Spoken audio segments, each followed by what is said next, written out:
Imagine for a moment that you are arriving. The plane has begun its slow, gentle descent, and somewhere below you, through a thin layer of cloud, a city is coming into view. Not just any city, the largest metropolitan area on the surface of the earth.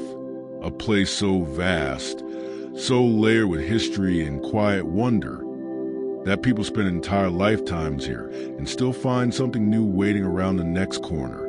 Tonight, we are going to explore it together, slowly, easily. There is nowhere you need to be, nothing you need to do. Just settle in, let your body relax, and let the story of Tokyo drift over you like a gentle current.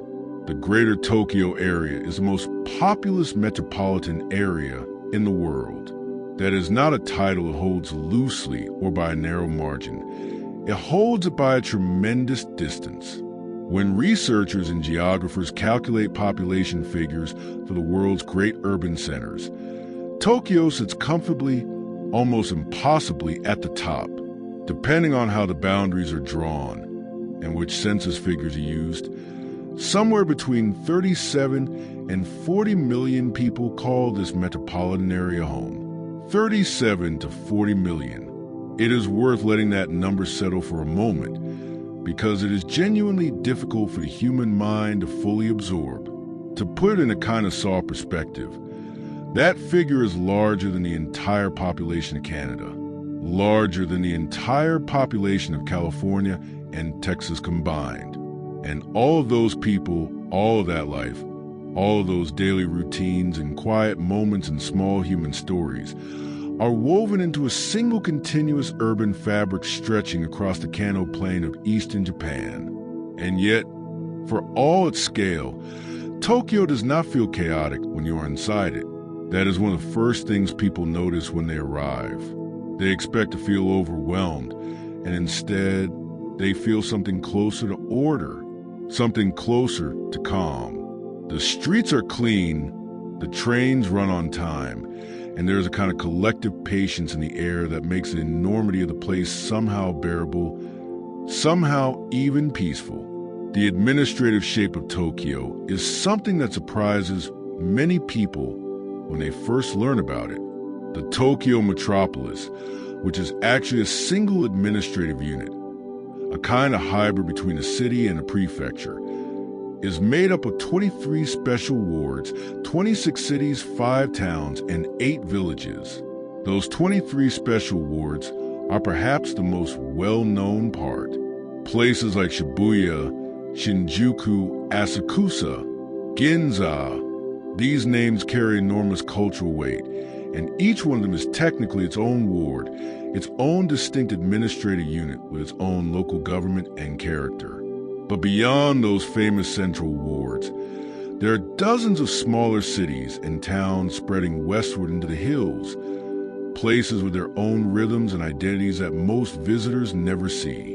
And then, almost unbelievably, there are the villages, actual villages, part of the Tokyo metropolis, tucked into the forested mountains of the west where the land rises, and the air grows cooler and the noise of the city becomes a distant memory. In total, the city proper spans an area of roughly 2,194 square kilometers, which is about 847 square miles. That is the official footprint of the Tokyo metropolis, though of course the built-up urban area bleeds well beyond those official lines in every direction, merging gradually with the surrounding prefectures of Kanagawa, Saitama, and Chiba in a continuous spread of streets and buildings and train lines that seems to have no clear beginning or end. But here is where the geography of Tokyo becomes truly extraordinary, truly unexpected. Tokyo's jurisdiction does not end at the edges of the Kanto Plain. It does not end at the mountains to the west or the bay to the south. Tokyo's jurisdiction extends far out into the Pacific Ocean, to a chain of islands so remote, so biologically unique, that reaching them requires a full 24 hours by ferry. These are the Ogasawara Islands, also known as the Bonin Islands, and they sit roughly 1,000 kilometers south of central Tokyo. 1,000 kilometers. And yet, administratively, politically, officially, they are Tokyo. If you are standing on the volcanic shores of one of those islands, listening to the surf of the Pacific, watching birds that exist nowhere else on Earth, you are, technically, in Tokyo. The Ogasawara Islands are considered so biologically distinct, so isolated from the rest of Japan and from the Asian mainland, that they are often called the Galapagos of the Orient. It is a comparison that carries real scientific weight. Because these islands were never connected to any continent or large landmass, the species that found their way there, carried by wind, by ocean current, by the feet of migrating birds, evolved in complete isolation over millions of years. The result is an ecosystem unlike almost anything else on Earth. There are plants and insects and birds found nowhere else in existence, species that evolved along their own quiet path while the rest of the world went in other directions. In 2011, the United Nations recognized this extraordinary biodiversity by designating the Ogasawara Islands as a UNESCO World Natural Heritage Site, only the second site in Japan to receive that designation after the ancient forests of Yakushima. So when someone tells you Tokyo is just a city, you can close your eyes and picture those islands, those volcanic shores, those birds that belong to no other place on Earth. And remember that Tokyo contains multitudes. Coming back now toward the mainland, toward that slow descent we imagined at the beginning. The plain banks gently, and below you, the lights of the city begin to resolve into individual structures. And there, along the southern edge of the bay, is Haneda Airport. Haneda is one of Tokyo's two major international airports, and it holds a reputation that is almost unmatched in the world of air travel. It is consistently ranked among the cleanest and most punctual airports on the planet. Travelers who have passed through airports on every continent often describe Haneda with a kind of quiet reverence. The floors are immaculate. The signage is clear. The staff are attentive and kind. The flights, more often than not, depart and arrive exactly when they're supposed to. In an age when air travel has become synonymous in many parts of the world with frustration and delay, Haneda stands as a gentle reminder that it does not have to be that way. And connecting Haneda to the rest of Tokyo is a piece of infrastructure with a beautiful story behind it. The Tokyo monorail, which glides smoothly between the airport and the Hamamatsucho station in central Tokyo, was built specifically for the 1964 Summer Olympics. Think about that for a moment. This monorail has been in continuous operation for over 60 years, carrying hundreds of millions of passengers, all of it stemming from the decision to build it in preparation for a single sporting event. The 1964 Olympics were a landmark moment for Tokyo, for Japan, for the entire world. They were the first Olympic Games ever held in Asia. Tokyo was chosen to host them as a kind of statement. Japan, having emerged from the devastation of World War II with extraordinary resilience, was presenting itself to the world as a modern, open, forward-looking nation. The Games were widely regarded as a triumph, and they left behind lasting infrastructure, including that monorail that the city is still using today. And then, more than half a century later, Tokyo welcomed the Olympics again. The 2020 Summer Olympics, held in 2021 due to the disruption of the global pandemic, made Tokyo only the second city in history to host the Summer Olympics twice. It was a different kind of games, held largely without spectators, played out in a quieter, more solitary atmosphere than anyone had originally imagined. And yet they happened. The athletes competed. The records were broken. The medals were awarded. And Tokyo once again held the world's attention.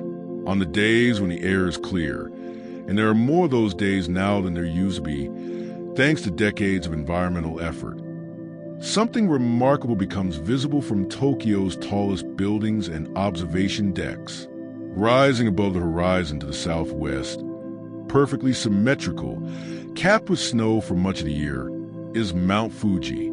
It sits roughly 100 kilometers from the center of the city, and yet on a crisp, clear morning, it appears with a kind of gentle dominance that makes everything else seem to organize itself around it. People who see it for the first time from a Tokyo skyscraper often stop whatever they were doing and simply stare. There is something about the shape of Fuji, that clean, almost mathematical cone, that feels less like a natural object and more like something that was placed there deliberately as a reminder of the forces that shaped this island and this city. What fewer people realize is that Tokyo itself is a mountain, a proper, significant wild mountain within its official boundaries. Mount Kumatori, which stands at 2,017 meters above sea level, sits at the convergence of three prefectures: Tokyo, Saitama, and Yamanashi. It is the highest peak within the Tokyo metropolis, and it rises out of a landscape of dense forests and narrow ridgelines that feels entirely remote, entirely removed from the urban world below. Hikers who make the journey to the summit of Kumatori describe a quiet that is almost startling after the ambient hum of city life. The trails are passed through forests of oak and beech and Japanese cedar. In the right season, the autumn colors spread across those hillsides in waves of amber and rust and deep crimson. All of it, technically, Tokyo. Back in the heart of the city, water has always played a central role in shaping the landscape and the life of the place. The Sumida River is perhaps the most emblematic of Tokyo's waterways. It flows directly through the center of the city from north to south, passing beneath dozens of bridges, each one with its own design and color, before emptying into Tokyo Bay. The Sumida is a river you see in old woodblock prints, in the works of Hiroshige and Hokusai. The river appears again and again as both a practical thoroughfare and a thing of quiet beauty. Boats move along it carrying goods and people. Cherry trees bloomed along its banks each spring, and festivals were held there in the summer evenings with fireworks reflected in the dark water. Much of that tradition continues today. The Sumida River Fireworks Festival is one of the oldest and most beloved in the city, drawing enormous crowds to the riverbanks each summer to watch the sky light up in color above the water. At the southern edge of the metropolis, another river traces a different kind of significance. The Tama River acts as a natural boundary between Tokyo and the neighboring Kanagawa Prefecture. Rivers as borders are ancient arrangements. They made intuitive sense in an era when natural features were the most reliable way to define where one territory ended and another began. The Tama is wide and relatively shallow in places, and its banks have been developed into parks and walking paths that residents use for cycling and jogging, and simply sitting quietly by the water. It is a gentle, unhurried river, and the border it marks is one that most people who cross it daily probably do not think about very much. And then there is a story about rivers that illustrates just how deeply human beings have shaped this landscape over the centuries. Arakawa Ward, in the northeastern part of the city, takes its name from the Arakawa River. The name is right there in the title. Arakawa, the ward of the Arakawa River. And yet, the Arakawa River no longer flows through Arakawa Ward. It was rerouted. At some point in the city's long history of engineering and adaptation, the river was redirected along a new course, leaving the ward that bore its name with nothing more than a memory of the water that once defined it. The name stayed. The river moved on. It is a small, quiet reminder of the way cities grow and change and rearrange themselves over time, carrying the names of old geographies even as the geographies themselves shift beneath them. So here, at the end of this first gentle passage through Tokyo, you have a place that is both the largest city on Earth and also a collection of islands lost in the Pacific. A place with gleaming, punctual airports and mountains that few visitors ever see. A place crossed by rivers that have been rerouted and renamed, shaped and reshaped by centuries of human hands. A place that hosted the world twice over, and both times left a mark. The lights below the window are countless now, stretching in every direction to the horizon. Somewhere down there, tens of millions of people are living their quiet lives. And somewhere further south, on a volcanic island 1,000 kilometers away, a bird that exists nowhere else on Earth is settling into the dark. All of it Tokyo. All of it waiting to be explored. So let your breath slow. Let the weight of the day leave your shoulders and rest now. There's more to discover, and it will be here when you wake. There is a particular kind of stillness that settles over Tokyo in the very early hours of the morning. It does not last long.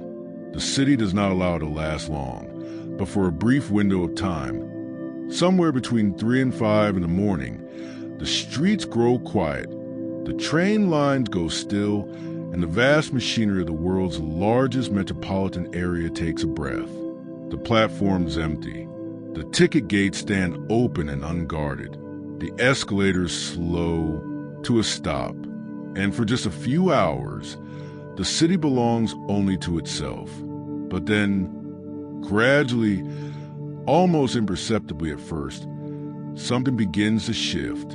A light comes on in a convenience store. A truck makes its early delivery to a noodle restaurant that will open in a few hours.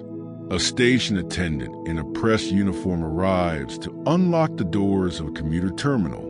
And then the trains begin again. First one line, then another, then dozens simultaneously. And the day begins to build itself from the ground up. By the time the sun has fully risen and the morning commute is in full motion, Tokyo will have transformed in a way that no other city on Earth quite manages to replicate. Its population will swell, not slightly, not incrementally, but dramatically. Over 2.5 million people travel into Tokyo each day from the surrounding prefectures, from Kanagawa to the south, from Saitama to the north, from Chiba to the east, streaming along rail lines and highways and riverbanks, filling the city with their presence for the working hours of the day, before reversing the journey in the evening and retreating back to their homes. 2.5 million additional people every single day. It is the daily equivalent of importing a mid-sized city and then 8 or 10 hours later, sending it home again.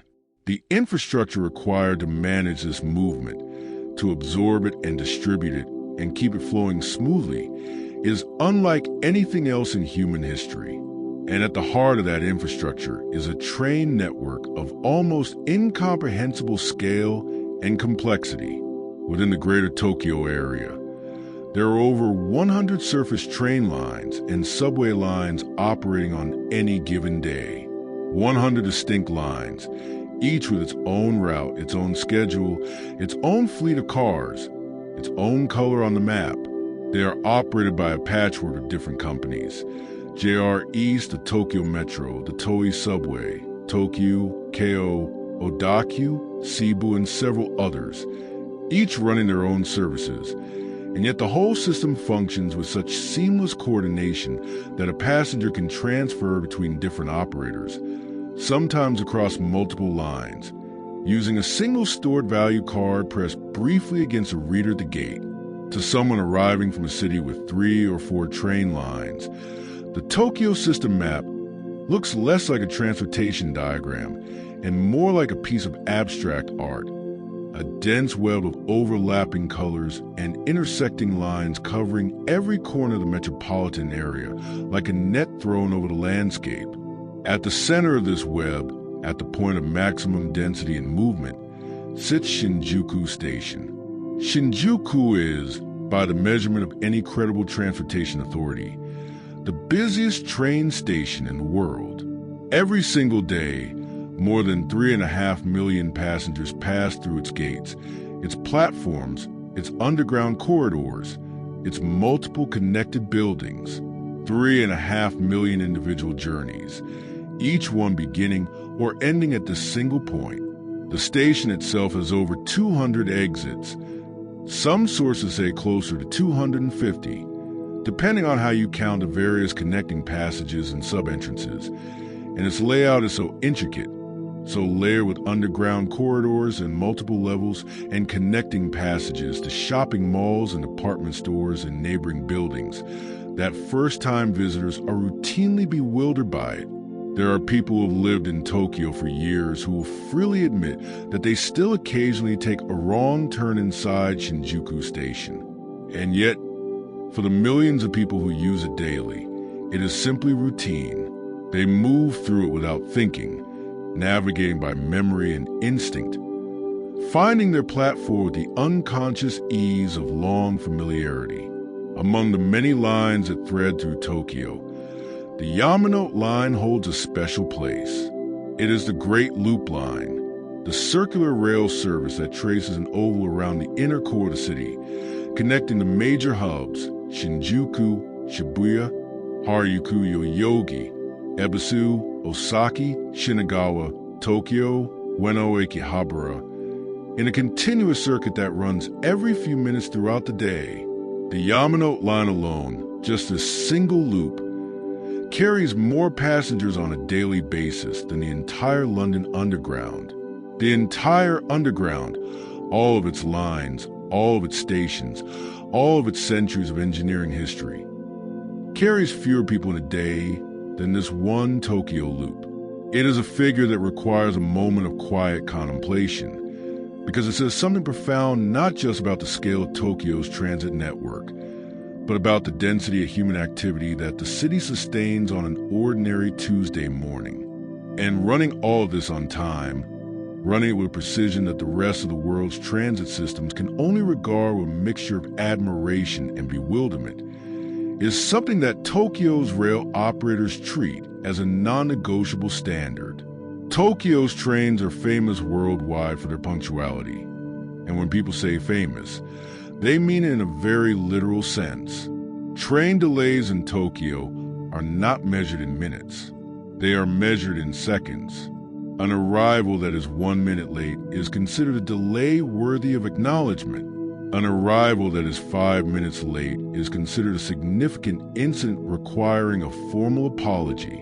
When delays do occur, and occasionally they do, because the system handles such enormous volume that minor disruptions are inevitable, the operators broadcast specific, detailed explanations over the station public address systems. Not vague references to technical difficulties, but precise explanations. The actual cause, the specific line, the expected resolution time.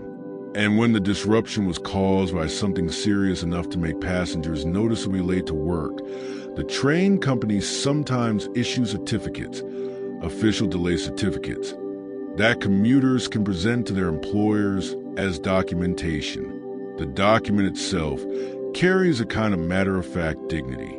It is saying, this person was on time. It was us who were not. Part of the reason the system maintains this level of precision is rooted in a set of practices that might seem unusual to outside observers, but carry deep logic once you understand them. Train conductors and station staff throughout Tokyo practice what is known as shisakenko, which translates roughly as pointing and calling. As a train arrives at platform, the conductor points at the speed indicator and calls out its reading aloud. When preparing to depart, they point at the signal light and call out its color. They point at the track ahead and confirm it is clear. They point at the doors and call out the door status.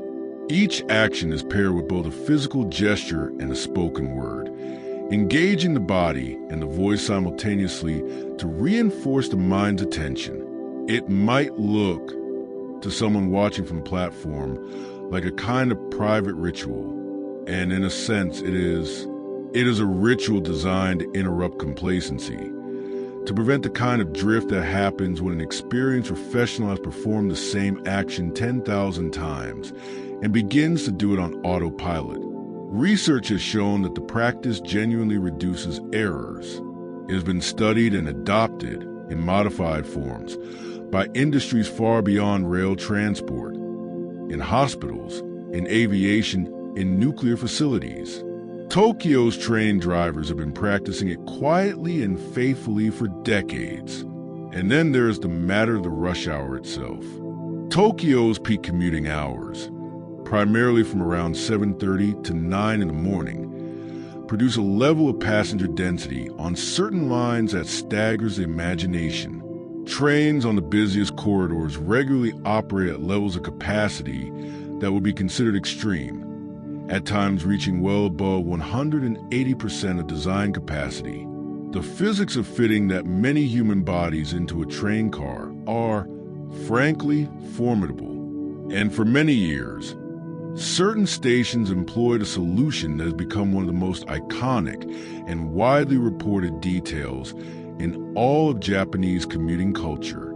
They employed oshiya, a word that translates with wonderful directness as pushers. These are station employees whose specific role during peak hours is to assist passengers in boarding fully packed train cars by gently but firmly pressing them into the car so that the doors can close. They wear white gloves. They are polite. They are methodical. And they are extraordinarily effective. The image of an oshiya carefully maneuvering the last few centimeters of space out an already packed train car has been photographed and filmed and described in countless articles and documentaries about Tokyo, and has become a symbol, half comic, half deeply serious, of a city that has simply decided to make its transit system work no matter what it takes. There's a quieter, more tender detail about Tokyo's train stations that is less often discussed, but worth resting with for a moment. On many platforms throughout the city, a soft blue light glows along the edge. Blue LED lights have been installed at platform edges at numerous stations across the network, and they were placed there with a specific purpose in mind: to reduce the incidence of suicide and promote a general sense of calm in what could be an intensely pressured commuting environment. The effect of blue light on human psychology is a subject of ongoing research, but the early evidence from Tokyo's own experience suggested a meaningful reduction in incidents at stations where the lights were installed. It is a small, quiet intervention, hidden in plain sight along the edges of platforms that millions of people pass every day. Most commuters probably do not consciously notice the lights, but they are there doing their gentle, steady work. Above ground now, stepping out of the station and into the streets of the city, the sensory experience of Tokyo's morning is a rich and layered one. Among the many details that visitors notice quickly are the pedestrian crossing signals. At intersections throughout the city, the signals do not simply flash or beep in a generic tone. They chirp like birds, or they play brief melodies drawn from traditional Japanese music. Each sound a soft auditory cue guiding visually impaired pedestrians safely across the street.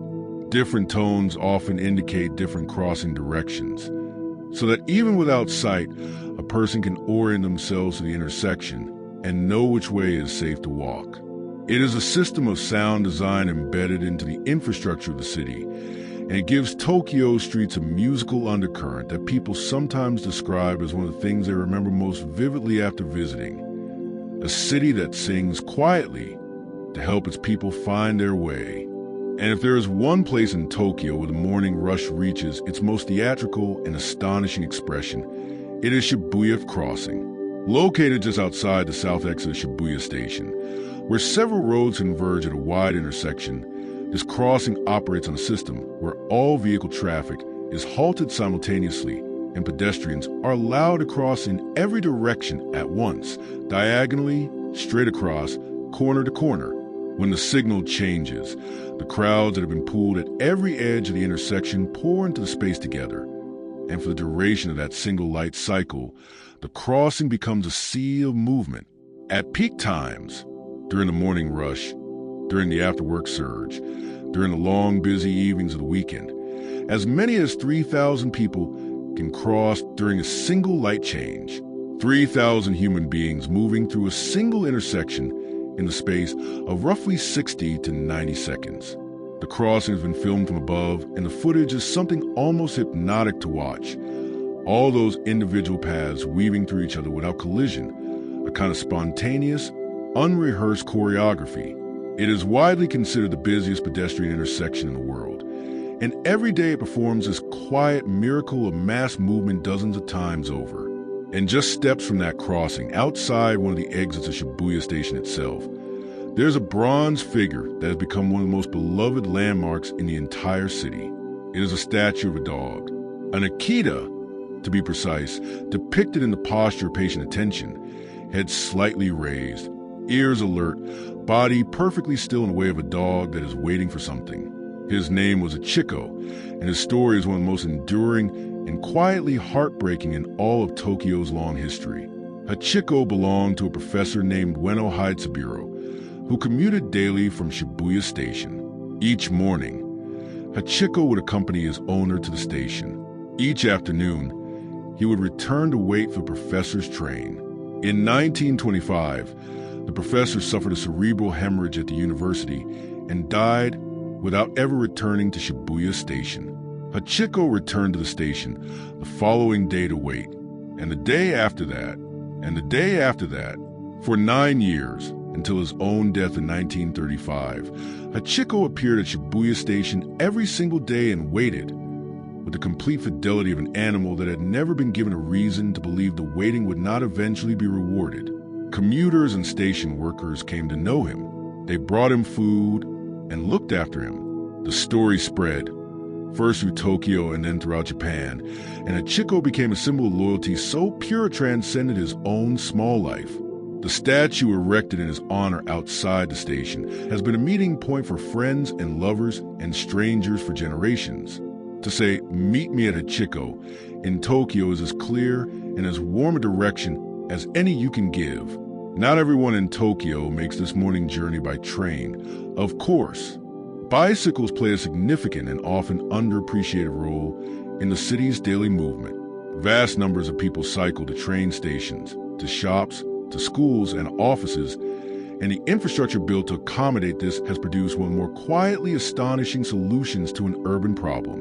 In various locations around the city, you'll find multi-story automated bicycle parking facilities, mechanized structures, sometimes mostly underground, where a cyclist rides up to an entry point, slots their bicycle onto a rack, and watches as an automated system whisks the bicycle away into a dense network of underground storage. When they return, they reclaim it in seconds. The system is clean, compact, and extraordinarily efficient, solving the problem of bicycle storage in a city where horizontal space is among the most precious commodities imaginable. And then there is one final, delightful detail about getting around Tokyo that catches nearly every first-time visitor off guard. When you hail a taxi in Tokyo and approach the vehicle, you do not need to reach for the door handle. The rear door opens on its own, operated by a lever or button controlled from the driver's seat.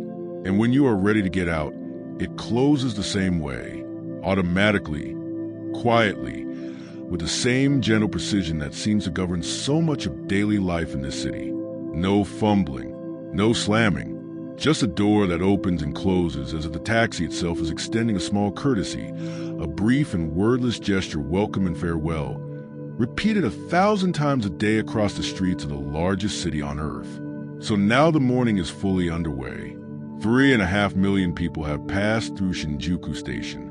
3,000 people have crossed Shibuya intersection in a single tide. Conductors are pointing and calling their way along hundreds of kilometers of track. Blue lights glow softly at the platform edges. And somewhere outside the station, Hachiko stands in bronze, patient and faithful as ever, waiting in a particular way that only the most devoted creatures ever truly learn. Let the morning settle around you. Let the sounds of the crossing and the trains and the bird-song signals fade gently into the background of your rest.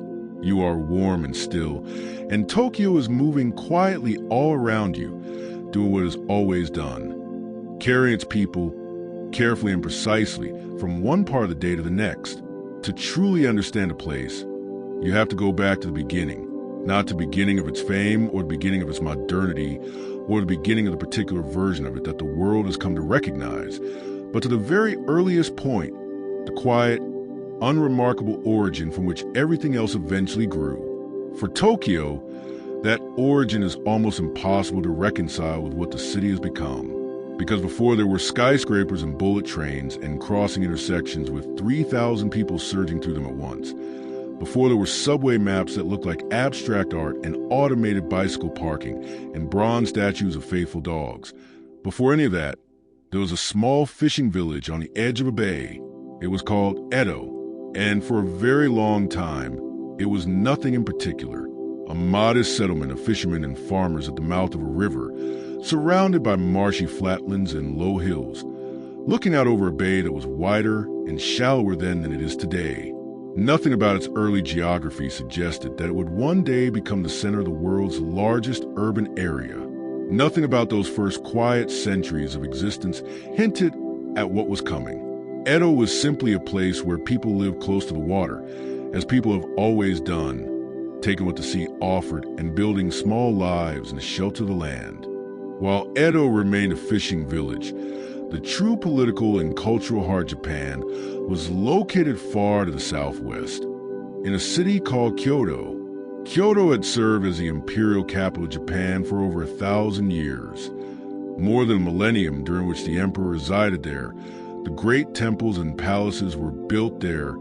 The classical forms of Japanese art and poetry and courtly culture were developed and refined there. To understand how long that is, consider that when Kyoto became the imperial capital in 794 AD, the Vikings had not yet reached North America. Charlemagne had just been crowned Holy Roman Emperor, and the concept of what would one day become England was still taking its earliest tentative shape. Kyoto was already ancient by the time the events that would transform Edo began to unfold. That transformation began with a castle. In 1457, a lord named Oda Doken built a fortification on a low rise overlooking the marshy flatlands of Edo, and the settlement began, slowly and almost reluctantly, to grow in importance around it. But it was not until 1603, when the great military leader Tokugawa Ieyasu established his shogunate, his military government, in Edo, that the village's destiny was finally and irreversibly set.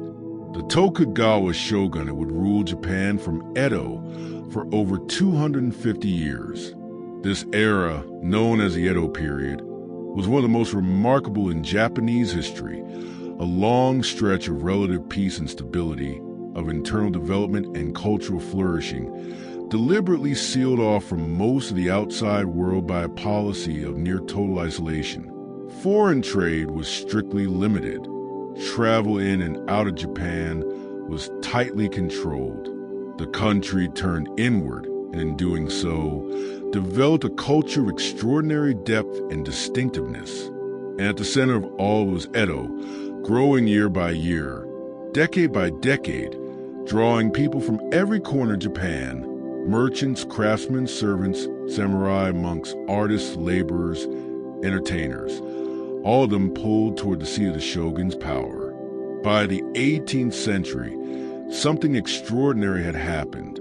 This place that had begun as a small fishing village was now, by most credible estimates, one of the largest cities on the surface of the earth, with a population exceeding 1 million people.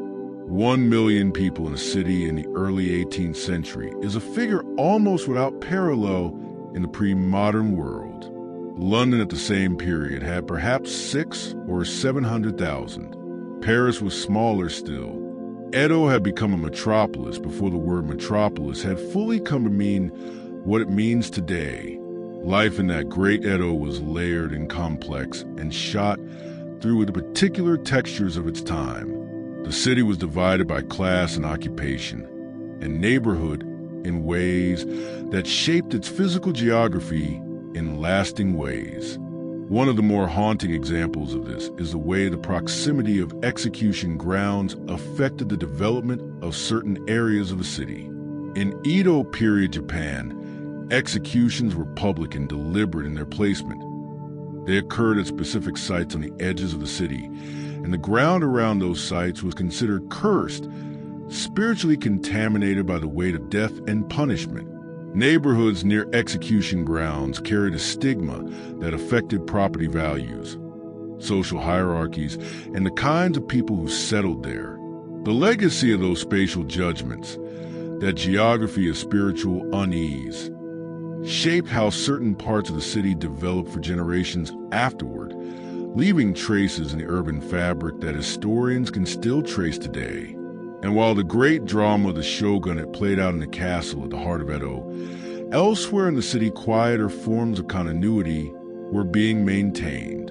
The world's oldest continuously operating company, a construction firm called Kongo Gumi, founded in 578 AD, played a role in building and maintaining temples in the region during the Edo period. Kongo Gumi was established more than 14 centuries ago to construct Buddhist temples in Japan, and it continued operating through wars and earthquakes and the complete transformation of Japanese society all the way into the 21st century. 1,400 years of continuous business.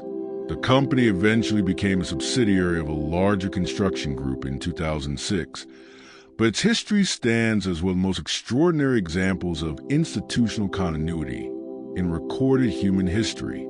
And the temples it helped build and maintain over those many centuries remain standing, in some cases, to this day. The most beloved of those temples, at least in Tokyo, is Sensoji, located in the Asakusa district in the northeastern part of the city. Sensoji is Tokyo's oldest and most famous Buddhist temple, and its founding story reaches back to the year 628 AD, more than 13 centuries ago, nearly 300 years before Kyoto even became the imperial capital. According to legend, two fishermen brothers were working the Sumida River when their net drew up a small golden statue of Kannon, the Buddhist goddess of mercy. They returned the statue to the river, but it kept returning to their nets.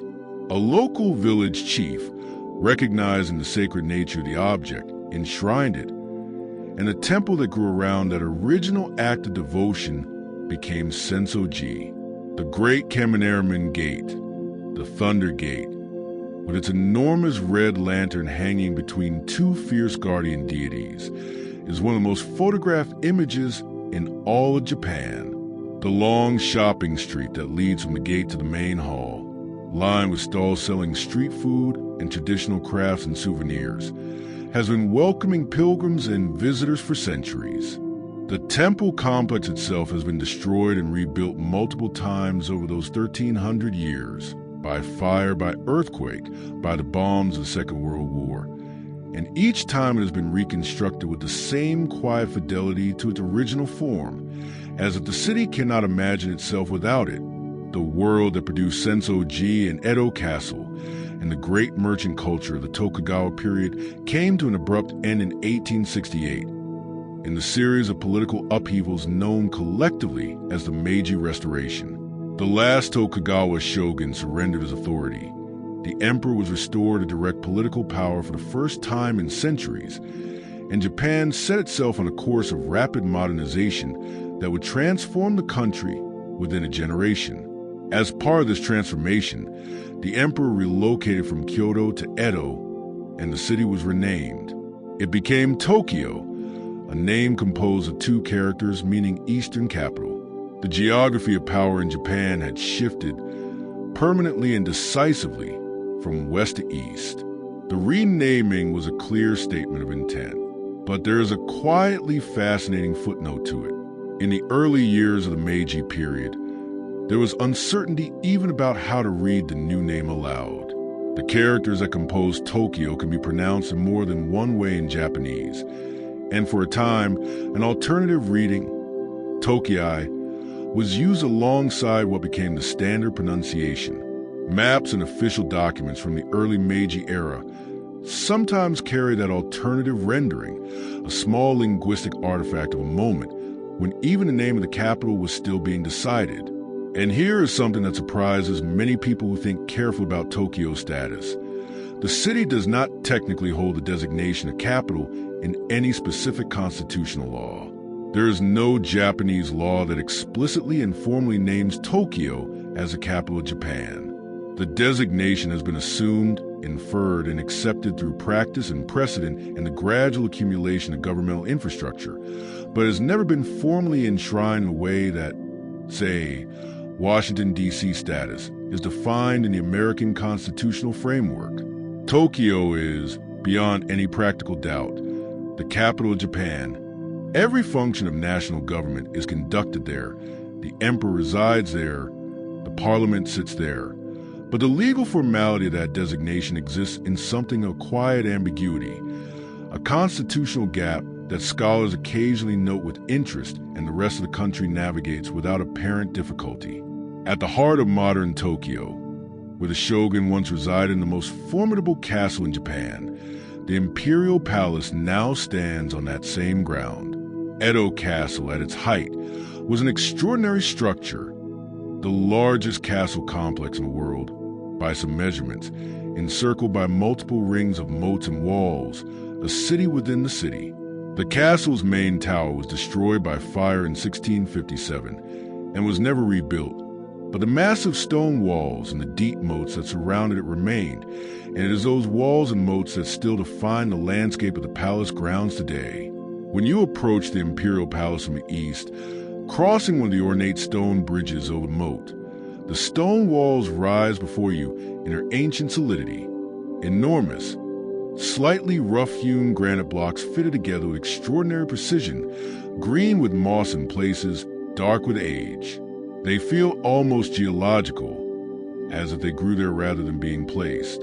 And surrounding them, the moat stretches wide and still, its surface reflecting the sky, home to waterfowl that have no particular interest in the history unfolding on the banks around them. Those walls have had to endure a great deal. The history of Tokyo in the modern era is, in significant measure, a history of destruction and rebuilding, of catastrophe survived and continuity somehow maintained. The first great catastrophe of the 20th century came on September 1st, 1923, when the Great Kanto earthquake struck at just before noon. The earthquake itself, magnitude 7.9, centered in Sagami Bay to the south, was devastating. Buildings collapsed across the city, but the true horror of the disaster came in what followed. It was lunchtime, and thousands of cooking fires were burning across the city when the earthquake hit, and in the chaos, those fires spread. Fanned by strong winds, they merged and grew into conflagrations that consumed entire districts. Nearly half of the city was destroyed. More than 100,000 people died. The scale of the destruction was almost incomprehensible, and yet the city rebuilt, rapidly, determinedly, with the same patient insistence on continuity that seems to define Tokyo's relationship with catastrophe. And then, barely 2 decades after that rebuilding was complete, came the Second World War. Tokyo suffered enormously during that conflict, but the single most destructive event was a firebombing of March 9th and 10th, 1945, when American bombers conducting low-altitude night raids dropped incendiary bombs across the city's densely built residential districts. The fires that resulted were, by some accounts, even more destructive than the fires of 1923. Vast areas of the city were reduced to ash. The human cost was staggering. And once again, in the years that followed, Tokyo rebuilt, this time rising from the ashes with extraordinary speed, helped by American Reconstruction assistance, and driven by a national determination to modernize and recover that produced the economic miracle of the post-war decades. What all of this destruction taught Tokyo, at a fundamental level, was the importance of being prepared for the next disaster. And in a city built on one of the most seismically active regions on Earth, the question is never whether the next earthquake will come, but when. Tokyo experiences frequent seismic activity. Small tremors are a regular feature of daily life, something that long-term residents barely register anymore. But the memory of 1923 and the geological reality of the tectonic plates grinding beneath the city have produced something valuable, some of the strictest and most sophisticated earthquake-resistant building codes in the world. Modern buildings in Tokyo are engineered to absorb and redirect seismic energy rather than resist it rigidly. Many large structures incorporate elaborate systems of shock absorbers and counterweights and flexible foundations that allow the building to move with the shaking rather than against it. The technology continues to evolve, and Tokyo remains at the frontier of earthquake engineering, not out of academic interest, but out of very immediate, very practical knowledge that what happened in 1923 could happen again.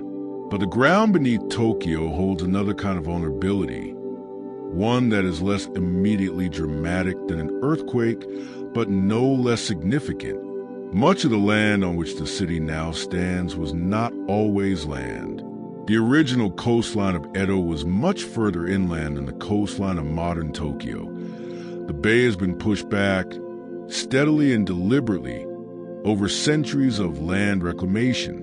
Soil and waste and dredged material were used to extend the shoreline, to create new ground where there was once open water, to give the growing city room to expand when it had nowhere else to go. This process has continued into the modern era, producing the artificial islands and waterfront districts that now extend far into Tokyo Bay. But that reclaimed land carries a consequence. It is often composed of loose, sandy, poorly consolidated material, the kind of ground that, in a significant earthquake, behaves not like solid earth, but like a liquid. This phenomenon, known as liquefaction, was observed in 1923 and remains a significant concern for modern urban planners. And adding to this geological delicacy is the fact that approximately 20% of Tokyo's 23 wards are situated, in geographic terms, below sea level. The city exists in those areas in a kind of negotiated truce with the water that surrounds and underlies it. Managing that truce, particularly in a city that sits in the path of powerful Pacific typhoons and is crossed by multiple rivers, has required engineering of remarkable ambition. Tokyo's underground flood management system is one of the great hidden achievements of modern urban infrastructure. Beginning roughly 5 kilometers underground beneath the northern suburbs of the city, an extraordinary network of massive tunnels and chambers collects floodwater from rivers that overflow during heavy rain events and typhoon surges, diverting it safely away from vulnerable residential areas. At the heart of this system is what engineers call the metropolitan area outer underground discharge channel, a facility so vast, so architecturally imposing, that visitors who are allowed inside routinely struggle to find words adequate to describe it.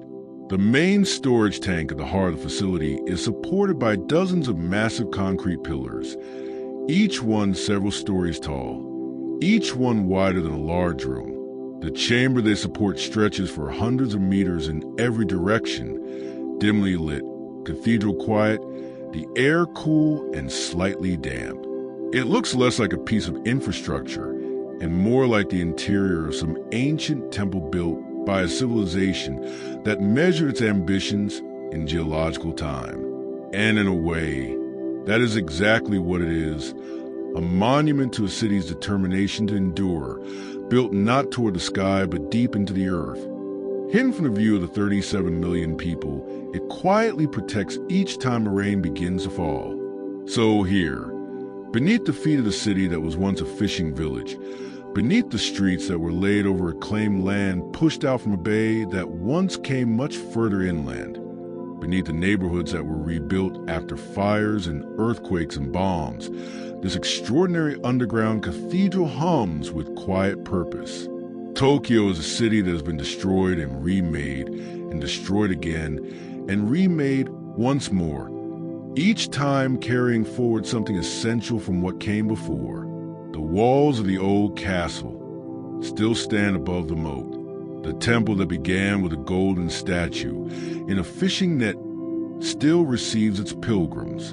And deep underground, the city continues to build new rooms for itself, vast, silent, beautiful in their way, preparing, as it is always prepared, for whatever comes next. Let that thought settle over you like something solid and reassuring. A city this patient, this practiced in endurance, knows something the rest of the world is still learning. And it rests and it waits and it is ready, just as you are resting now. Just as quiet, just as still, safe in the knowledge that the morning will come, and the city will still be there when it does. There is a particular kind of hunger that Tokyo produces in people. Not the sharp, urgent hunger of having gone too long without food, but something slower and more pleasurable than that, a gentle, persistent curiosity, an awareness that around every corner and down every narrow alley and behind every unmarked door, something extraordinary might be waiting to be eaten. It is a city that takes food with a seriousness that borders on the philosophical, a place where the preparation and presentation and consumption of a meal are treated not as mere sustenance, but as a form of devotion, and the world, over time, has come to recognize this. Tokyo holds a record for being the city with the most Michelin-starred restaurants in the world, not in Asia, not among major world cities. In the world, outright, by a significant margin. The Michelin Guide, that century-old French institution that dispatches anonymous inspectors to evaluate restaurants against some of the most rigorous standards in the culinary world, arrived in Tokyo in 2008 and promptly awarded more stars than it had ever given to any single city. The restaurant world was genuinely startled. Paris, which had long assumed a kind of natural primacy in matters of fine dining, found itself surpassed. New York, which had spent decades building a culinary reputation of its own, found itself far behind. Tokyo, quietly and without particularly seeking the validation, had simply been doing what it always does, pursuing its craft with an exactness and a dedication that, when finally assessed by outside eyes, turned out to be extraordinary. As of the most recent guides, Tokyo boasts over 200 Michelin-starred establishments. 200 in a single city. Restaurants serving traditional Japanese cuisine in forms refined over centuries. Restaurants serving French food with a precision and sensitivity that rival anything available in Lyon or Bordeaux. Sushi counters with 8 seats where the chef has spent 30 years learning to do one thing perfectly.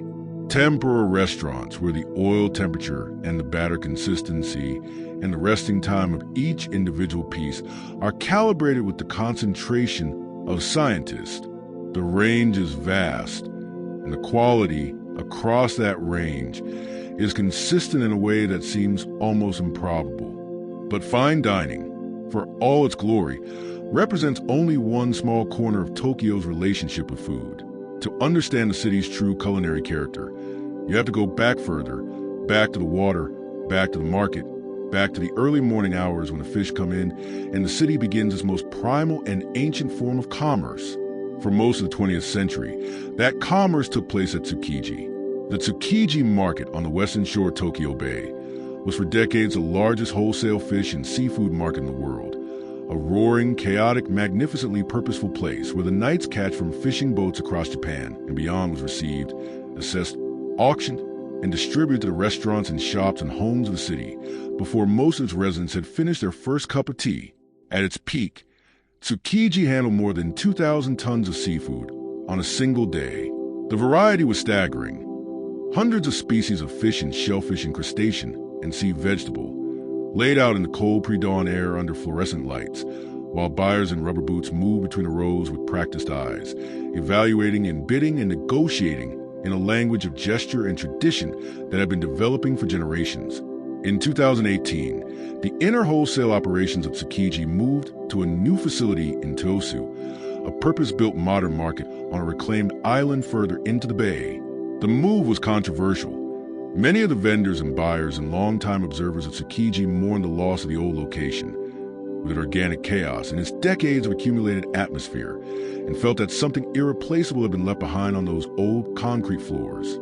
The outer market at Tsukiji, where small restaurants and retail stalls have always operated, remained open and continues to draw visitors who come for fresh sashimi breakfast and expertly grilled fish on sticks, and the particular pleasure of eating well in the company of people who know exactly what they are doing. But the great tuna auctions, the most dramatic daily ritual in the whole of Tokyo's food world, move to Toyosu. Those auctions begin in the very early hours of the morning, while most of the city is still dark and sleeping. The bluefin tuna, which have been arriving throughout the night from fishing operations as far away as the Atlantic Ocean and the coast of Australia and the Mediterranean, are laid out in long cold rows in the auction hall, each one tagged and numbered. Their flesh is assessed by buyers who use small flashlights and thin metal hooks to examine the color and fat content of a small cut near the tail. These buyers, representing restaurants and wholesalers and sushi chains throughout Japan, move through the hall in silence, making their private assessments, and then the auction begins. The prices achieved for premium fish at Toyosu have entered the realm of legend. Individual tuna have sold at the New Year's first auction, a ceremonial event that carries enormous symbolic weight in Japan's food culture, for sums in the hundreds of thousands and occasionally millions of yen. A single fish, a single animal pulled from the ocean by a single boat, changing hands for a price that could purchase a house in many parts of the world. It is an extreme, almost abstract expression of the value that Tokyo places on quality, on the finest expression of a natural ingredient. And yet the food that first made Tokyo's culinary reputation was not grand or expensive at all. It was street food, the style of sushi that most of the world recognizes today. Fish or seafood laid over a small, carefully shaped mound of seasoned rice. Was invented in Edo in the early 19th century as a quick, inexpensive meal for busy city residents. Idome sushi, as it is known, with Idome meaning literally in front of Edo or from Edo Bay, was prepared and sold at outdoor stalls along the city streets and canals. A customer would walk up, point at what they wanted, watch the chef shape the rice and lay the fish across it in a matter of seconds, eat it standing at the stall, and move on. It was a fast food of its era, affordable, delicious, and consumed on the move by a city that was always in motion. The fish used were those pulled fresh from Edo Bay, treated with various preservation techniques, marinating in soy sauce, briefly steaming, wrapping in kelp, because refrigeration did not yet exist and the fish needed to be safe to eat. Over the following 2 centuries, the style evolved and refined itself, the preservation techniques giving way to the raw fish that refrigeration eventually made possible, the street stalls giving way to dedicated restaurants, and the simple working-class snack transforming at its highest expression into one of the most technically demanding and aesthetically refined cuisines on earth. But its origins were humble and practical and rooted in particular hunger of a city that has always moved quickly and expected its food to keep up. Tokyo's relationship with ramen tells a similar story of something simple becoming something deeply serious over time. The city has its own distinct ramen style, Tokyo ramen, sometimes called shoyu ramen. Features a broth built on a soy sauce base, typically blended with chicken stock and sometimes dashi, the fundamental Japanese stock made from dried kelp and fermented tuna flakes. The broth is clear and dark amber in color, clean and savory and subtly complex. It is served with curly noodles, slightly wavy with a gentle chew, and topped with whatever particular restaurant has decided best suits their version of the dish. A slice of chashu pork braised yielding tenderness, a soft-boiled egg with custard-like yolk, sheets of dried seaweed, a tangle of bamboo shoots, a scattering of green onion. Every ramen shop in Tokyo has its own recipe, its own balance, its own particular character, and the devoted ramen enthusiasts of the city. And there are many people who will travel across multiple train lines to try a newly opened shop that someone recommended. Discuss these differences with the same attention and vocabulary that wine enthusiasts bring to a vertical tasting. When the bowl arrives at your table, steaming and fragrant, there's a right way to approach it in Tokyo, and it is not the way that visitors from cultures with different noodle etiquette might expect. You slurp, loudly, openly, without apology or embarrassment. The slurping of noodles in Tokyo is not a lapse in manners. It is, in fact, considered an expression of appreciation, a signal to the cook that the food is good, that you are enjoying it fully. And beyond the social dimension, there is a practical reason for it. The broth is served very hot, and slurping aerates the noodles as you eat them, cooling them slightly and carrying the aroma of the broth through the full range of your senses simultaneously. It is a more complete way to eat noodles, and once you give yourself permission to do it, it is also, it turns out, a more satisfying one. First-time visitors who arrive in Tokyo holding tightly to the quiet, careful table manners of their upbringing often find, within a few days, that they have been thoroughly converted. There is another custom that requires a similar moment of recalibration for visitors arriving from Western cultures, and it is the matter of tipping. In Tokyo, you do not tip. Not at restaurants, not in taxis, not at hotels, not for any service anywhere. The practice does not exist in any meaningful way in Japanese service culture, and attempting to leave a tip, even with the best and most generous of intentions, can produce confusion, discomfort, or in some cases genuine offense. The reasoning behind this is rooted in a view of service that is fundamentally different from the tipping cultures of North America and parts of Europe. In Tokyo, the quality of service is considered inherent to the transaction. It is not an optional extra that merits additional reward. It is simply what is being offered completely and without reservation as part of the basic exchange. The price you pay includes the full and genuine attention of the person serving you. To offer more in the form of a tip can be read as implying that the standard service fell short somehow, that additional incentive was needed to produce good results, which inverts the entire philosophy. The service in Tokyo is extraordinary by the standards of almost any other city in the world, and it exists entirely without the expectation of anything beyond the agreed price. It is, in its own way, one of the most elegant aspects of the city's food and service culture. The physical spaces where food is consumed in Tokyo are as varied and inventive as the food itself. One of the more charming peculiarities of the city's restaurant geography is the existence of entire buildings dedicated to dining. Not mixed-use buildings that happen to have a few restaurants. Entire multi-story structures, sometimes 6 or 8 or 10 floors tall, in which every single floor is occupied by a different restaurant. A building might have a ramen shop on the first floor, a sushi counter on the second, a Korean barbecue place on the third, a French bistro on the fourth, a tempura specialist on the fifth, a yakitori grill on the sixth, and a late-night whiskey bar on the seventh. Each establishment is independent, with its own kitchen and its own character, and the building itself functions as a kind of vertical food street, offering the full range of Tokyo's culinary diversity within a single address.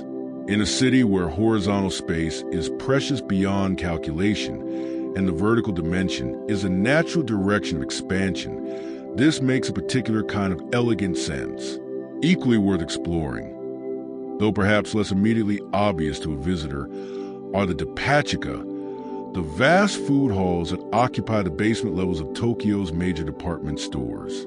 The word depachika combines depato, the Japanese word for department store, with chika, meaning underground, and what these basement levels contain is something that genuinely defies easy description.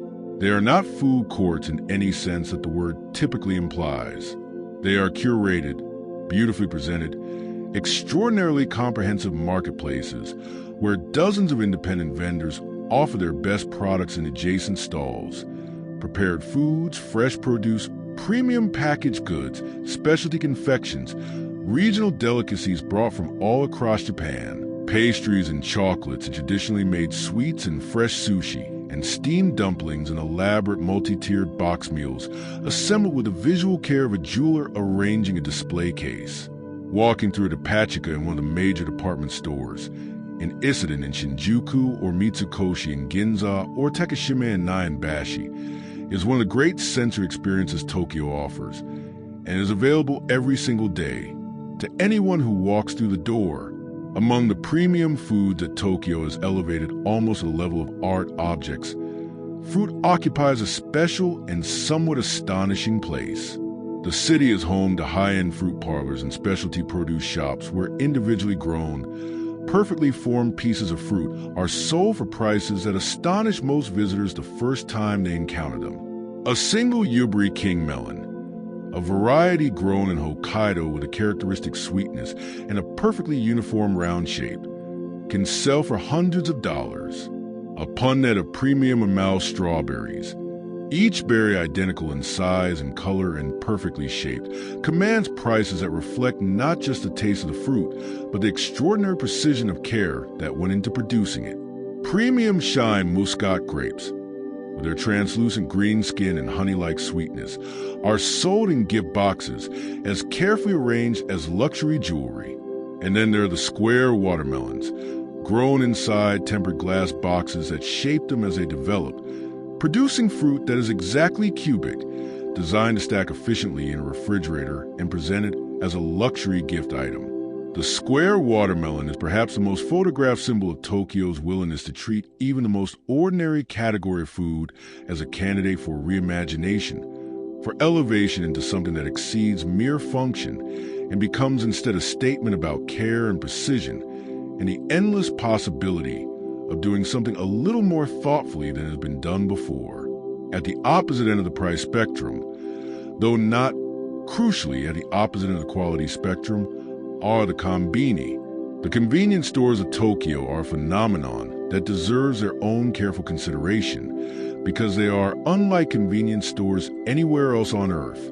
There are tens of thousands of them operating across the city, branded under a handful of major chains: 7-Eleven, Lawson, Family Mart, open 24 hours a day, 7 days a week, and stocking a range of fresh, well-made food that would embarrass many dedicated restaurants in other cities. Hot foods are prepared and restocked throughout the day.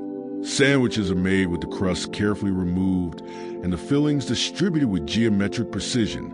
Anajirai, rice balls wrapped in seaweed, filled with everything from pickled plum to grilled salmon to spicy manteko roe, are assembled fresh and sold for a few hundred yen. The quality control across these thousands of locations is maintained with consistency that seems almost impossible given the volume involved. A konbini anajirai in Shinjuku will taste the same as a konbini anajirai in a quiet suburb an hour away by train. For residents of the city, the konbini is not just a convenience. It is a genuine cornerstone of daily food life. The place where breakfast is grabbed before the train, where lunch is assembled during a busy workday, where a late-night meal appears without fuss or ceremony after a long evening. Alongside the konbini, in their thousands upon thousands, stand the vending machines. Tokyo has approximately one vending machine for every 23 people, a ratio that means they appear on nearly every block, sometimes in clusters, sometimes tucked into unexpected corners of quiet residential streets. And what they dispense goes well beyond the usual range of a machine designed to sell snacks and drinks. Hot coffee in cans, a particular Tokyo institution. The warm can retrieve from the machine and cradled in cold hands on a winter morning is ubiquitous. But alongside the coffee, the machines sell hot soups, cold teas, energy drinks, water, sports drinks, and, in various specialized machines, items that have become something of a legend in travel right about the city. Canned bread, which is exactly what it sounds like, a fully baked loaf of bread sealed inside a can for long-term storage. Flying fish broth in a cup, hot corn soup, cold amazake, the traditional sweet rice drink, umbrellas for rainy days, disposable cameras, batteries, fresh flowers, sake in small bottles. The variety across the city's total vending machine inventory is enormous, a kind of distributed retail system embedded in the physical landscape of the city, like a parallel economy operating at the street level, always available, always lit, always waiting quietly for whoever needs them. And threading through all of this, the Michelin-starred restaurants and the early morning tuna auctions and the konbini anajirai and the square watermelons and the hot coffee from a vending machine on a winter street is one more detail that anchors Tokyo's food culture in something older and more tactile than its technology might suggest. Despite being one of the most technologically sophisticated cities in the world, Tokyo remains substantially a cash economy. Many small restaurants, Many market stalls, many traditional shops, and neighborhood eateries do not accept credit cards. You pay with bills and coins, count out by hand, accept it with both hands and a small bow, and the transaction has a physical weight to it that a tap of a card against a reader does not quite replicate. There is something fitting about this in a city whose relationship with food is, at its root, about craft and care and the physical presence of someone who has devoted themselves to doing one thing as well as it can possibly be done. The cash passed across a counter carries its own small ceremony, its own quiet acknowledgement that something real has been exchanged. Food for money, care for gratitude, one person's craft for another person's attention. It is the oldest transaction in the world, and in Tokyo, in all its extraordinary modern complexity, it still happens this way, still feels as immediate and this human. Let that thought drift through you now like the warmth of a bowl of broth on a cold morning, settling gently as the day grows quiet around you, and rest now in the knowledge that tomorrow, whatever else it brings, will almost certainly offer something worth eating. There's a particular moment when you're standing at a high window or on an open observation deck, somewhere in the middle of Tokyo, when the full scale of the city finally becomes real to you in a way that no map or photograph or set of statistics has quite managed to convey. It happens when you stop trying to take it all in at once and simply let your eyes settle on a single point on the horizon, a distant cluster of buildings, perhaps, or the glint of a river, and then slowly, let your gaze travel toward you, across the rooftops and the train lines and the green patches of parks and the elevated expressways and the towers and the temples, all the way to the ground directly below. And what you feel in that moment is not quite awe and not quite vertigo, but something that combines elements of both. A deep physical recognition of just how much human intention has been poured into this landscape, how many decisions and hands and years of work have produced the thing you are looking at. It is a feeling worth sitting with, worth carrying into the rest of the day. And in Tokyo, there is no shortage of places from which to have it. The highest of those places, by a very significant margin, is the Tokyo Skytree, standing at 634 meters, 2,080 feet. The Skytree is the tallest tower in the world and the tallest structure in all of Japan. It rises from the Sumida district in the eastern part of the city, visible from almost every part of the metropolitan area on a clear day, its silhouette changing as you move around it from a slender spike to something broader and more complex, revealing the subtle geometric elegance of its design. The number 634 was not chosen arbitrarily. In Japanese, the digits 6, 3, and 4 can be read as Musashi, which is a reference to the ancient province of Musashi, the historical region in which Tokyo sits. It is the kind of quiet, deliberate cultural encoding that appears again and again in Tokyo's built environment, where meaning is layered into structures in ways that most people who see them never know to look for. The Skytree has 2 observation decks. The lower one sits at 350 meters and offers a glass floor in sections, so that you can stand above what feels like nothing, looking straight down to your own feet at the city more than 1,000 feet below. The upper deck, at 450 meters, is one of the highest publicly accessible points in all of Asia. On a clear winter day, when the air has been scrubbed clean by a cold north wind, you can see Mount Fuji from up there, that familiar white cone rising above the horizon to the southwest, impossibly serene, impossibly still, watching the city with the patient detachment of something that has been standing long before the first house was built on these plains and plans to be standing long after the last one is gone. But if the Skytree represents Tokyo's newest claim to the sky, then Tokyo Tower represents something older and more emotionally resonant for many of the city's residents. Built in 1958, just 13 years after the end of a war that had reduced much of the city to ash, Tokyo Tower was a declaration, a statement in steel and orange-red paint that Japan was rebuilding, modernizing, reaching upward.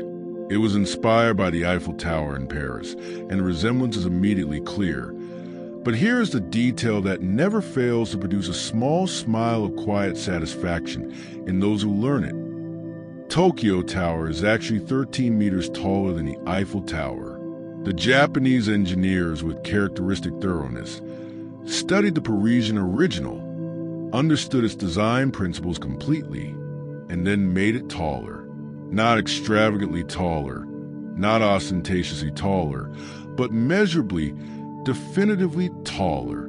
Tokyo Tower has stood as a communications tower and observation structure and beloved city landmark for over 60 years now, and its warm orange glow against the night sky, illuminated in different colors for different seasons and occasions, is one of the most familiar and comforting sights in the city for anyone who has spent real time there. For those who want to see the city from above without the cost of the major attraction towers, Tokyo offers a remarkable gift. The Tokyo Metropolitan Government Building in Shinjuku, a twin-towered structure that serves as the administrative headquarters of the Tokyo metropolis, maintains free observation decks at the top of both towers, open to any member of the public who wants to ride the elevator up and stand for a while in the company of the view. This is, when you consider it, an unusually generous thing. The building is one of the tallest in the western part of the city, and its decks offer sweeping panoramic views across the whole metropolitan area, on the best days stretching all the way to Fuji in one direction and the bay in another, and it costs nothing. You simply walk in, take the elevator, and the city spreads itself before you as a gift from the government to anyone curious enough to show up. It is a small but telling detail about the relationship Tokyo cultivates between its institutions and its people. The architecture of the city is not limited to towers and government buildings, of course. Tokyo has become over the past several decades a showcase for some of the most inventive and visually striking buildings in the world, as architects from Japan and from every other country have used the city as a canvas for ideas that would be too radical or too expensive to attempt elsewhere. One of the most striking examples stands in Aoyama, the quietly fashionable neighborhood that sits between Shibuya and Minami Aoyama. The Prada building there is a rhombus-shaped tower constructed almost entirely of diamond-shaped convex and concave glass panels, each pane slightly curved, each one catching and bending light in its own way, so that the building surface is never quite static, never quite the same from one moment to the next, shifting with the light and the angle from which you approach it. It looks less like a building in the conventional sense and more like a large, luminous object that has decided to rest for a while on this particular street corner in Tokyo before continuing on its way. The architects Herzog and de Meuron from Switzerland were given an unusual brief by Prada to create something that would itself be a work of art rather than merely a container for the art inside. And on that count, most observers agree they succeeded completely. In the hills of Roppongi, a different kind of architectural ambition expresses itself on a much larger scale. Roppongi Hills is what its developers call a city within a city, and the description is not entirely hyperbolic. It is a massive mixed-use complex covering several city blocks, containing offices for major corporations and creative companies, luxury residential apartments, a comprehensive shopping mall, dozens of restaurants and cafes, a cinema complex, a hotel, and at its center, the Mori Art Museum, one of Tokyo's most significant contemporary art venues, located on the 53rd floor of a skyscraper with its own open-air sky deck above it. The complex took 17 years to plan and construct, requiring the negotiation and cooperation of hundreds of individual landowners who held small pieces of the site, each one needing to agree to sell or relocate before the project could proceed. That it was eventually built at all, given the complexity of those negotiations in a city where property ownership is notoriously fragmented, is itself a kind of achievement. Inside Roppongi Hills on any given day, you might attend an exhibition of contemporary art from an internationally acclaimed artist, have lunch in a restaurant with views across the bay, sit in a landscape garden watching carp move through a shallow pond, and watch a baseball game on a large screen in a public plaza, all without leaving the complex. It is Tokyo's most fully realized attempt to create a self-contained world within the larger world of the city. That baseball game might well be playing at the Tokyo Dome, which sits in a different part of the city entirely, in the Bunkyo Ward to the north of the Imperial Palace. The Tokyo Dome is one of the most distinctive stadiums in Japan, not for its exterior, which is relatively conventional, but for its roof, a vast, billowing white structure made of flexible material that is held up not by any internal frame or supporting pillars, but entirely by air pressure. The interior of the dome is maintained at a slightly higher atmospheric pressure than the outside air, and it is this differential, this gentle, constant pushing from within, that holds the roof aloft. The implications of this for daily operations are interesting and occasionally surprising for visitors. The doors into the dome are built as airlocks to maintain the pressure differential. A slight breeze is noticeable as you enter, and on cold days, the warm pressurized air inside creates a noticeably cozy environment that the stadium's visitors tend to appreciate. The dome holds just under 56,000 people and hosts baseball games for the Yomiuri Giants, one of the most storied franchises in Japanese baseball history, as well as concerts and other major events throughout the year. Above the streets and the stadiums and the gleaming towers, the elevated expressways of Tokyo carry the city's vehicle traffic through the sky in a way that seems, to a first-time observer, almost recklessly audacious. The expressways twist and curve and overlap and interleave across the cityscape, sometimes running in parallel at different heights, sometimes spiraling around each other in concrete helixes, sometimes appear in a thread directly between the upper floors of adjacent buildings with only a few meters of clearance on either side. There are sections of expressway in central Tokyo where office workers in upper floor rooms look out their windows directly into the passing traffic of cars and trucks.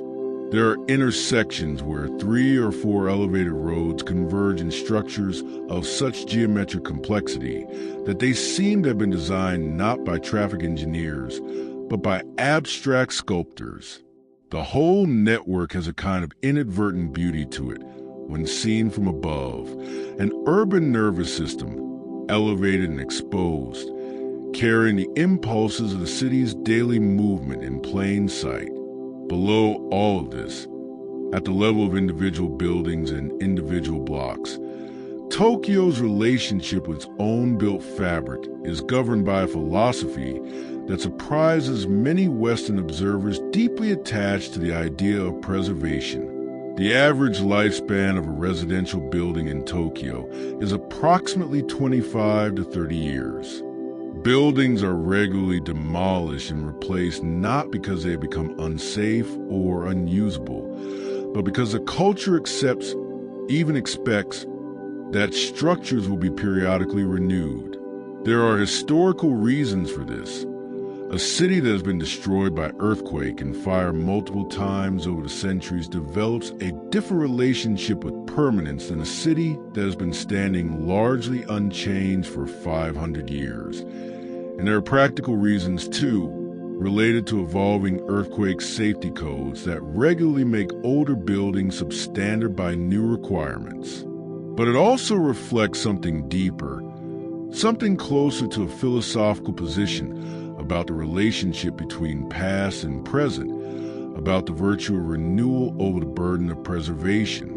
The result is a city that changes constantly at the street level, where a beloved small restaurant or familiar-looking apartment block can simply be gone one morning, replaced within a year or two by something new, and where the accumulated layers of history are felt more as atmosphere than as physical artifact.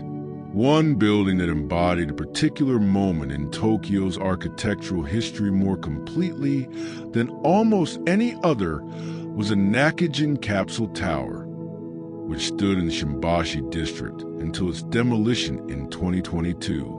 It was designed by the architect Kisho Kurikawa and completed in 1972 as a flagship example of the metabolism movement, a school of Japanese architecture that emerged in the 1960s with the idea that buildings should be understood as living organisms with interchangeable components that could be individually replaced or upgraded as needed. The Nakajin Tower consisted of 140 individual capsule units, each one a self-contained prefabricated pod with a round porthole window, stacked and attached to a central concrete core like the cells of a honeycomb. Each capsule was designed to be detachable and replaceable independently of the others. The building was intended to be literally renewed over time, its individual cells swapped out as they aged. In practice, this replacement never happened. The mechanism for financing and coordinating such modular renewal proved too complicated to implement, and the building aged in place, its capsules deteriorating gradually, its idealism intact, but its practical vision unrealized. It became beloved in its decay, a pilgrimage site for architecture students and enthusiasts from around the world, a haunting and beautiful reminder of a particular post-war moment when Japanese architects believed that the future of cities could be imagined entirely afresh. Its demolition in 2022 was mourned widely, and several of the original capsules were preserved by museums and private collectors as artifacts of that extraordinary vision. And yet for all of its concrete and glass and elevated expressways and demolished and rebuilt apartment blocks, Tokyo is a city with green running through it in a way that first-time visitors consistently find surprising and deeply welcome. Yoyogi Park, spreading across a large area in the heart of the city near Harajuku and Shibuya, offers lawns and wooded paths and open meadows where on any given weekend you'll find families having picnics, musicians practicing guitar under the trees, groups of dancers rehearsing, dogs being walked, elderly people doing Tai Chi in the quiet early morning. It is a genuinely breathing space, open and unpretentious, and its proximity to the dense commercial energy of Harajuku and Shibuya makes its peace feel all the more valuable. Shinjuku Gyoen, slightly to the east, offers something more formally curated but no less beautiful. It is a national garden that blends three entirely distinct landscaping traditions within its walls: a French formal garden, with its geometric beds and clipped hedges and the clean lines of European classical horticulture, an English landscape garden, with its gentle rolling lawns and naturalistic plantings and the studied informality that the English style perfected in the 18th century, and a traditional Japanese garden, with its raked gravel, its carefully placed stones, its pond and its wooden bridges and its mossy banks, and particular quality of stillness that Japanese garden design pursues above almost everything else. That three such different visions of what a garden should be can coexist within the same walled space in the middle of Tokyo's densest urban environment, and that together they produce something coherent and beautiful, is a quietly wonderful thing. Just beyond Yoyogi Park, through a long avenue of trees, lies a Meiji Shrine, one of the most visited sacred sites in Japan and one of the most peaceful corners of the city. The shrine was built in 1920 to honor the deified spirits of Emperor Meiji and his consort, Empress Shoken, and it sits within a forest that is itself one of the most extraordinary things about it. The forest surrounding the Meiji Shrine is artificial, It was created specifically to provide a sacred setting for the new shrine, planted with 120,000 trees donated by individuals and groups from every region of Japan. A collective act of devotion on a botanical scale. Volunteers and well-wishers from Hokkaido in the far north to Kyushu in the south sending their trees to be planted in this forest in Tokyo. The species were chosen deliberately, not for visual effect, but for ecological succession. The planting was designed so that the trees would gradually evolve the forest toward a mature, self-sustaining climax woodland, a forest that would eventually maintain and renew itself without human intervention. Over the centuries since that planting, the forest has done almost exactly what its designers intended. The trees have grown tall and dense. The canopy is closed. The light on the gravel path leading to the shrine is filtered and green and cool even on the hottest summer days. And the sounds of the city, the trains, the traffic, the 10,000 small sounds of urban life, fade within a few dozen meters of entering the tree lane. The transition from the noise of Harajuku to the quiet of the shrine forest can happen in under a minute, and it feels, every time, like a genuine shift in the quality of reality. In spring, across all of these parks and along the banks of rivers and canals throughout the city, something happens that Tokyo prepares for with the focused intensity it brings to most important things. The cherry trees bloom. The sakura season in Tokyo is brief, typically lasting less than 2 weeks, sometimes less than one, depending on the weather that particular year. And its brevity is precisely what makes it matter so much. The Japanese concept of mono no aware, often translated as the bittersweet awareness of impermanence, finds perhaps its most widely shared and most beautiful expression in the cherry blossoms. The flowers are exquisite while they last, and they do not last. Their petals fall on the wind and slow. Pink snowfalls that drift across the parks and settle on the surfaces of ponds, and then they are gone, and the green leaves come and summer begins. The hanami, the flower viewing picnic held beneath the blossoming trees, is one of the most ancient and most deeply felt traditions in Japanese culture, observed by virtually every segment of Tokyo society. Parks filled with families and friends and office colleagues who have sent representatives hours early to lay out picnic sheets under the best trees. Food and drink is brought, music is played, and for a few precious days the city collectively sets aside its urgency and sits beneath the falling petals and simply looks and remembers that the most beautiful things do not stay. And then the blossoms fall and the parks empty back into their ordinary routines. And if you look carefully as you walk through Tokyo on any given day, you will notice something about the streets and the parks that is, once you have thought about it, deeply remarkable. They are clean, remarkably, thoroughly, almost uniformly clean. And what makes this all the more extraordinary is that public trash cans are virtually non-existent in Tokyo. You can walk through the city for an entire day and never pass a single public bin. The removal of most public trash cans happened in the aftermath of the 1995 Aum Shinrikyo sarin gas attacks on the Tokyo subway, after which trash receptacles were identified as potential hiding places for dangerous packages and largely removed from public spaces. And yet the streets remain clean because the expectation shifted entirely to the individual. You are responsible for your own rubbish, and you carry it with you until you reach a bin at home or at a convenience store. And Tokyo's residents simply do this, without apparent grievance or difficulty, as a matter of shared civic understanding. The cleanliness of Tokyo's streets is not enforced by a visible army of cleaning staff working around the clock, though there are certainly people who clean public spaces. It is maintained primarily by the internalized sense of shared responsibility that the city's residents carry as naturally as they carry everything else. That same quality of shared civic care extends to the city's approach to safety. Tokyo is consistently ranked among the safest major cities in the world, with crime rates that are extraordinarily low by any international comparison. A large part of this is cultural. The same social values that keep the streets clean and keep the trains running on time and produce extraordinary service in restaurants also produce a public environment in which antisocial behavior is genuinely rare. But the city also maintains a network of physical infrastructure designed to keep safety visible and accessible at the neighborhood level. Throughout Tokyo, in virtually every residential and commercial district, you'll find koban, Small neighborhood police stations, sometimes no larger than a garden shed, staffed by officers whose role is as much community liaison as law enforcement. The officers at a Koban know their neighborhood. They know the regular residents, know the local businesses, know the particular rhythms and patterns of the streets they oversee.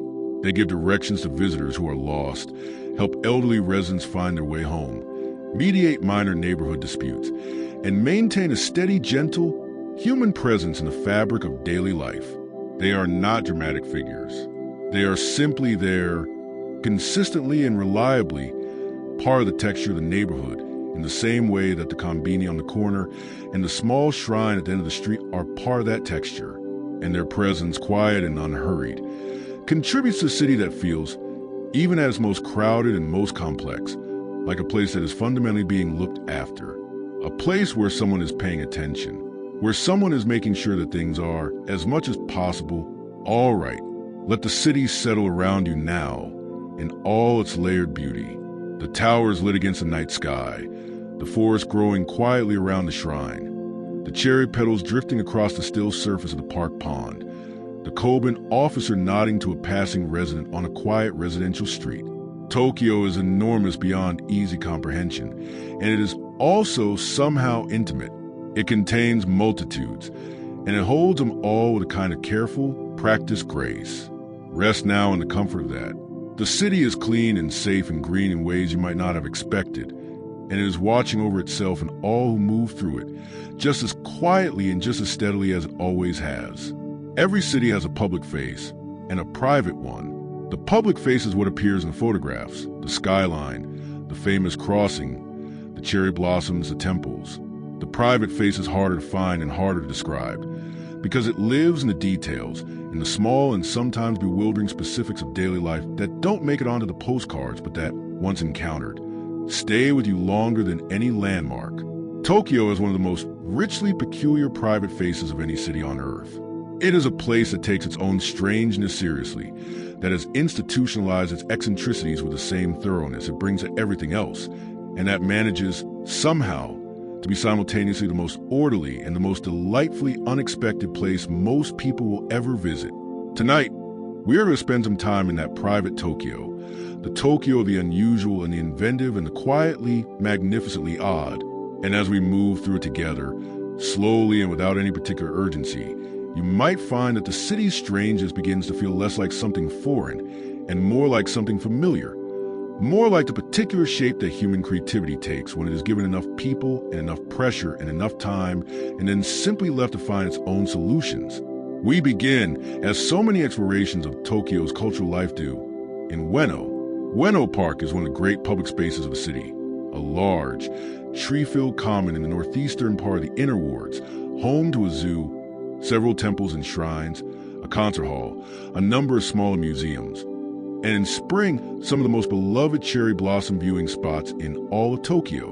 On a warm afternoon in late March or early April, when the blossoms are at their peak, Ueno Park fills with people in a way that is joyful and slightly overwhelming and deeply characteristic of the city. Thousands of individuals and families and groups of friends and office colleagues, all drawn to the same trees by the same ancient pool, all participating in the same celebration of beauty and impermanence that Japanese culture has been practicing for over 1,000 years. But within the park, quieter on most days and somewhat overshadowed by its more immediately dramatic neighbors, there is an institution that deserves more careful attention than it usually receives. The Tokyo National Museum is the oldest and largest art museum in Japan, founded in 1872 in the very early years of the Meiji period, when Japan was first beginning to grapple with how to preserve and present the extraordinary heritage of its pre-modern past within the framework of a modernizing state. The museum's collection spanned an almost unnavigable range: ceramics and lacquerware, Buddhist sculpture and Shinto ritual objects, samurai armor and swords, ancient pottery, textiles, woodblock prints, calligraphy scrolls, archaeological artifacts, stretching back tens of thousands of years to the Jomon period, when the inhabitants of these islands were shaping clay into some of the oldest pottery in the world. To walk through it in a single visit is to move, somewhat breathlessly, through the full sweep of Japanese civilization, from the earliest fired vessels to the exquisite refinements of the Edo period, each room offering a different angle on the same deep question of what it means to be human in this particular corner of the world over this particular span of time. The building that houses the main collection is itself worth pausing over. It is a grand, slightly hybrid structure completed in 1938, combining Western Beaux-Arts architectural principles with distinctly Japanese elements in the roof design, a physical artifact of the Meiji and Taisho era's fascinating and sometimes uneasy negotiation between tradition and modernity, built by a country that was simultaneously reaching toward the future and reaching backward to understand what it was leaving behind. On any given weekday, the museum is quiet enough to spend real time with individual objects, to sit in front of a particular scroll or a particular suit of armor and simply look at it, without the pressure of a crowd moving you onward for as long as you wish. There's a quality of stillness inside those galleries that is rare and precious in a city that moves as quickly as Tokyo does, and it is worth seeking out, worth sitting with, worth carrying with you when you leave. From that ancient quietness, we travel to something that could not be more different in origin or atmosphere. On the western outskirts of the greater metropolitan area, in the suburb of Urayasu in neighboring Chiba Prefecture, sits Tokyo Disneyland, the first Disney theme park ever built outside the United States, opened on April 15, 1983. The story of how a Japanese company, Oriental Land, came to build and operate a Disney park in Japan is itself interesting and worth understanding.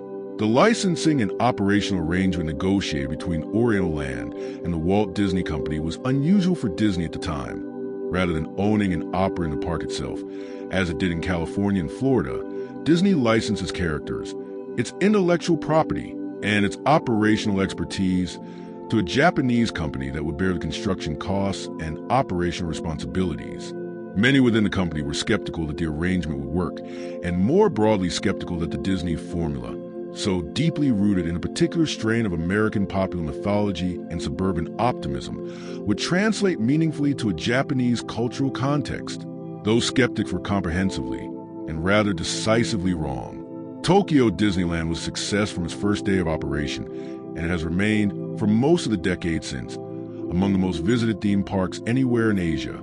Japanese visitors, it turned out, had developed a deep and genuine affection for American popular culture, nourished by decades of exposure to Hollywood films and American music, and the particular post-war cultural relationship between the two countries.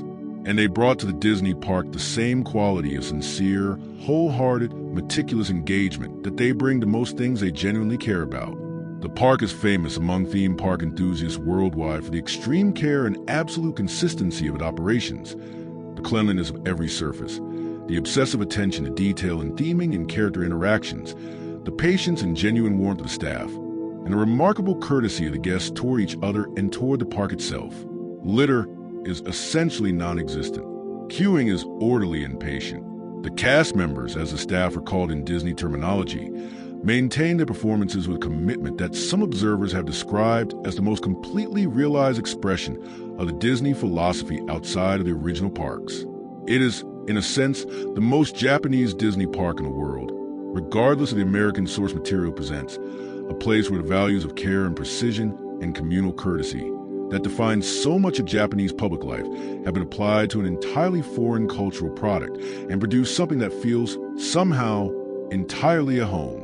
Moving from the magical to the electric, we head across the city to Akihabara. If you approach the neighborhood from the main street running north from the station, the sensory experience hits you all at once and from every direction simultaneously.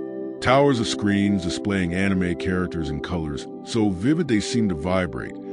Floors of shop buildings dedicated entirely to manga volumes stacked from floor to ceiling in arrangements of such density that browsing them requires a particular focused patience. The sounds of video games spilling out of open doorways and merging the street into a layered electronic texture that is somehow more musical than it has any right to be.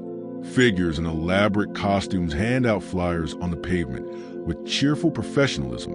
Electronic components and circuit boards are sold in specialist shops alongside limited edition collectible figures, alongside high-end audio equipment, alongside retro gaming consoles from the 1980s, whose original owners have long since passed them on. Akihabara, known as Electric Town, is a global epicenter of anime, manga, and gaming culture, a place where enthusiasts from every country on Earth make deliberate pilgrimages, sometimes saving for years to do so, and where the full depth and extraordinary range of Japan's popular culture industry is on display in a single concentrated neighborhood that manages to be simultaneously overwhelming and deeply, specifically welcoming to anyone who shares its enthusiasms.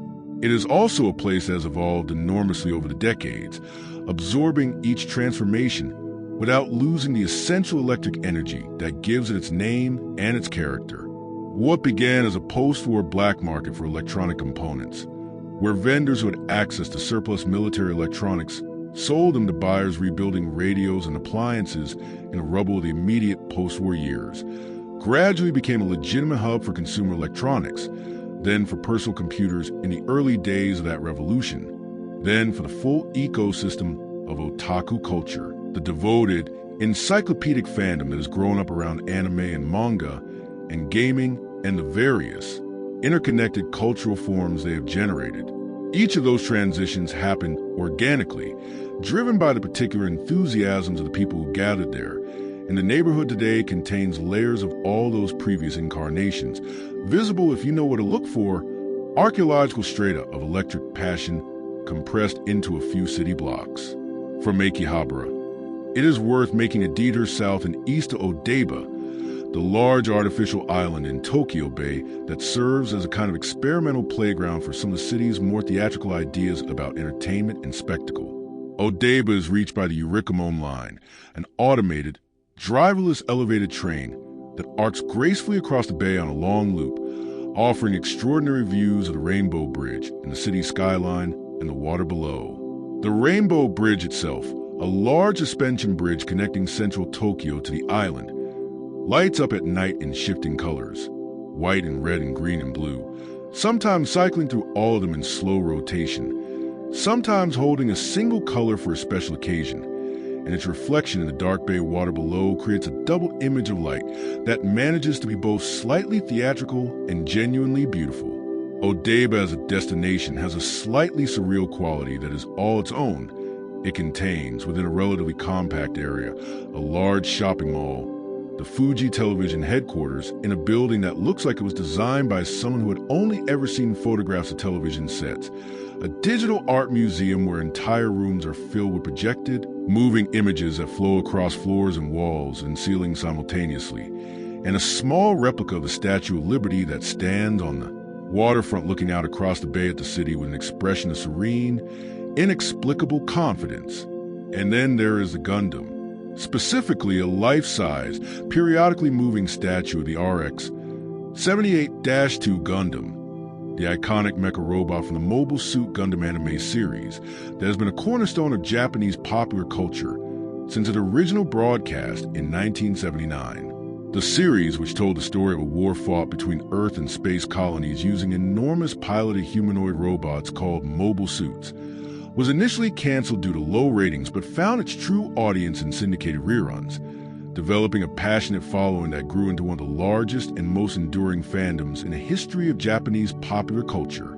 The Gundam franchise has since generated dozens of sequel and spin-off series, hundreds of model kit lines, theme park attractions, and a cultural significance that extends well beyond entertainment into questions of technology, warfare, environmentalism, and what it means to be human. The statue on Odaiba, currently the third iteration of a Gundam statue that has stood in the same general area in various forms since 2009, stands approximately 18 meters tall and periodically moves its head, illuminates its eyes, and vents theatrical steam from its joints in a performance that draws crowds at regular intervals throughout the day to encounter it without prior warning. Turning a corner in what seemed like an ordinary shopping development is one of the more startling experiences Tokyo has to offer, not far from Odaiba in spirit. Though much closer to the center of the city in geography, the neighborhood of Harajuku offers one of the most visually rich and culturally layered experiences in all of Tokyo. Harajuku is the heart of Japan's youth fashion culture, the place where the full range of kawaii, the Japanese aesthetic of cuteness, of deliberate sweetness, of the charming and the small and the soft and the slightly melancholy, is expressed most freely and most inventively, and where the boundaries between fashion and art and self-expression and performance collapse entirely.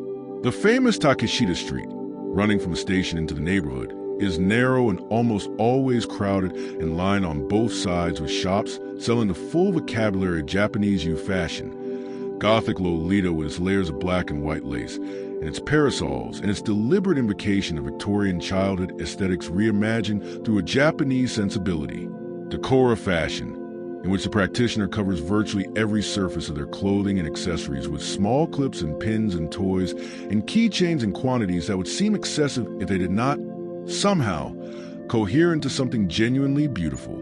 Vintage Americana worn with the devoted eye of collectors who understand the original references more completely than most Americans do. Streetwear in colorways and silhouettes that appear in Tokyo years before they appear anywhere else.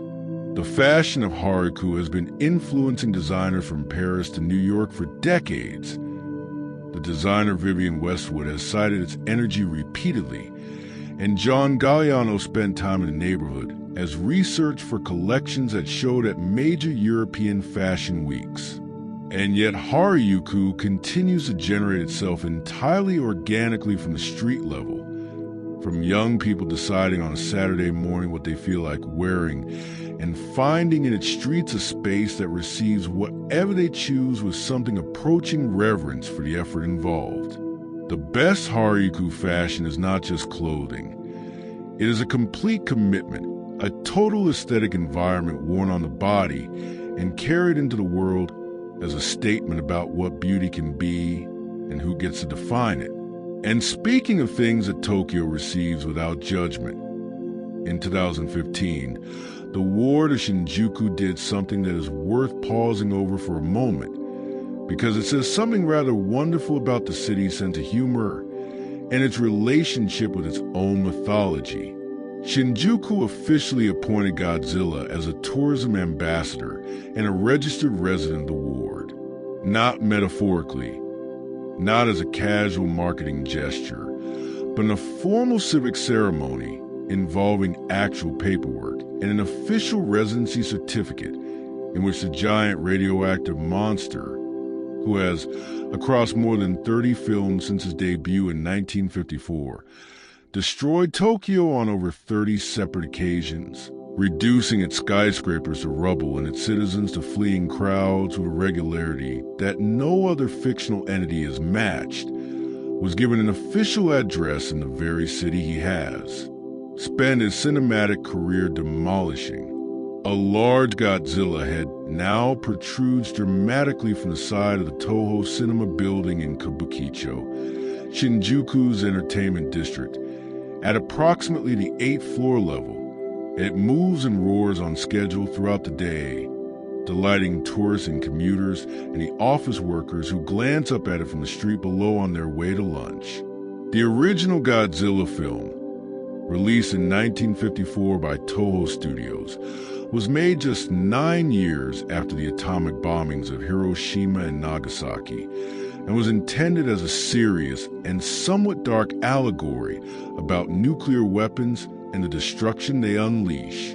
The monster was conceived as a creature mutated by nuclear radiation, and the devastation it caused at Tokyo was meant to echo for Japanese audiences of that era, the very recent and very real devastation of the war.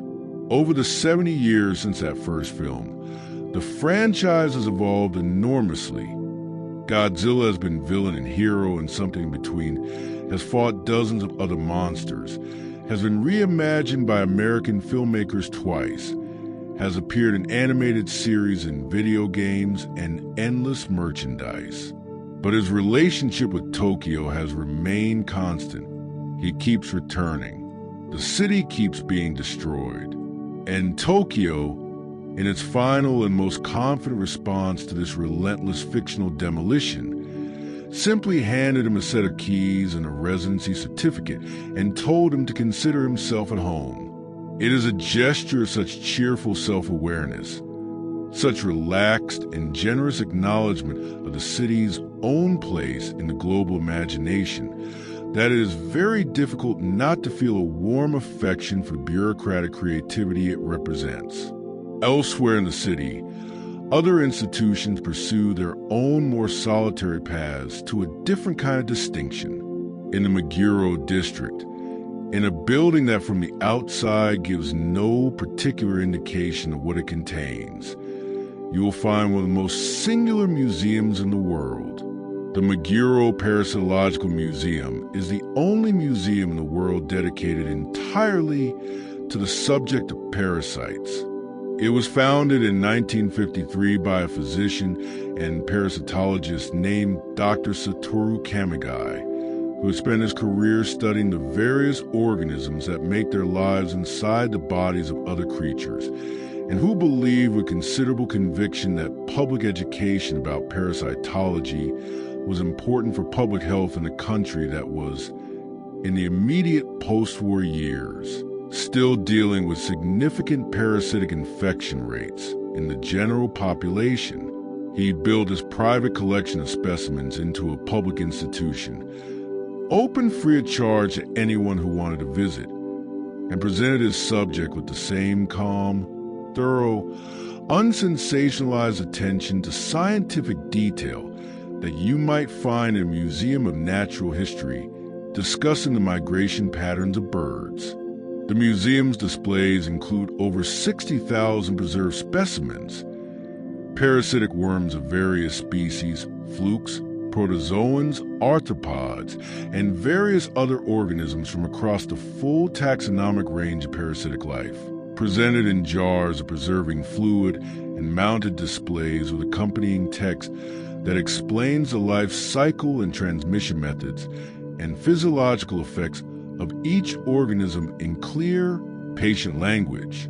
There is a gift shop that sells, among other things, scarves printed with magnified images of various parasitic organisms, which are either charming or deeply unsettling, depending on your disposition, and which have become something of a cult item among a certain category of visitor.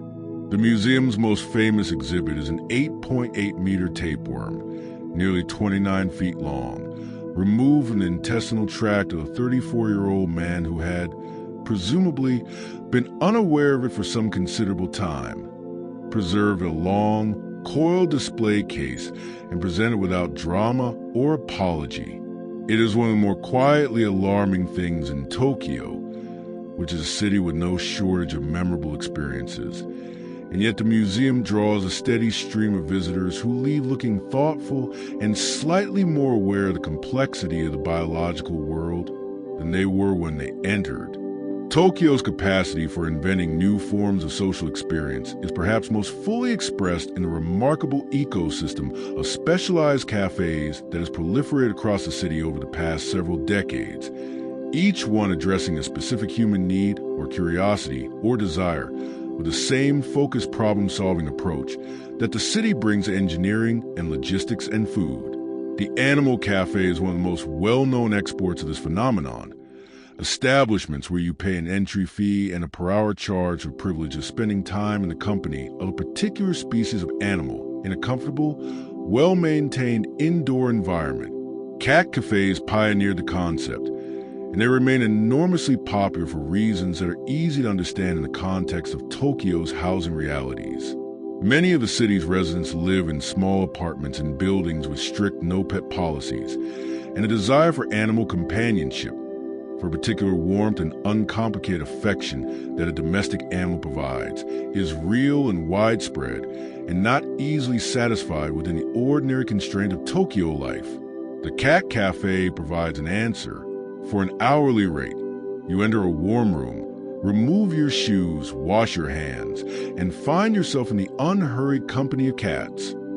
Cats sleeping on elevated platforms, cats playing with hanging toys, cats sitting on windowsills watching the street below, cats occasionally consenting to be held or stroked by a particular visitor who has earned their provisional trust. The quality of rest that an hour in a cat cafe provides is something that its regular visitors attest to with complete sincerity, and that is difficult to fully explain to anyone who has not experienced it. But the concept expanded far beyond cats, as concepts in Tokyo tend to do. Owl cafes offer companionship of these large-eyed birds, their feathers impossibly soft, their heads swiveling with that particular fluid motion that seems to belong to a different set of physical laws than the one governing other animals.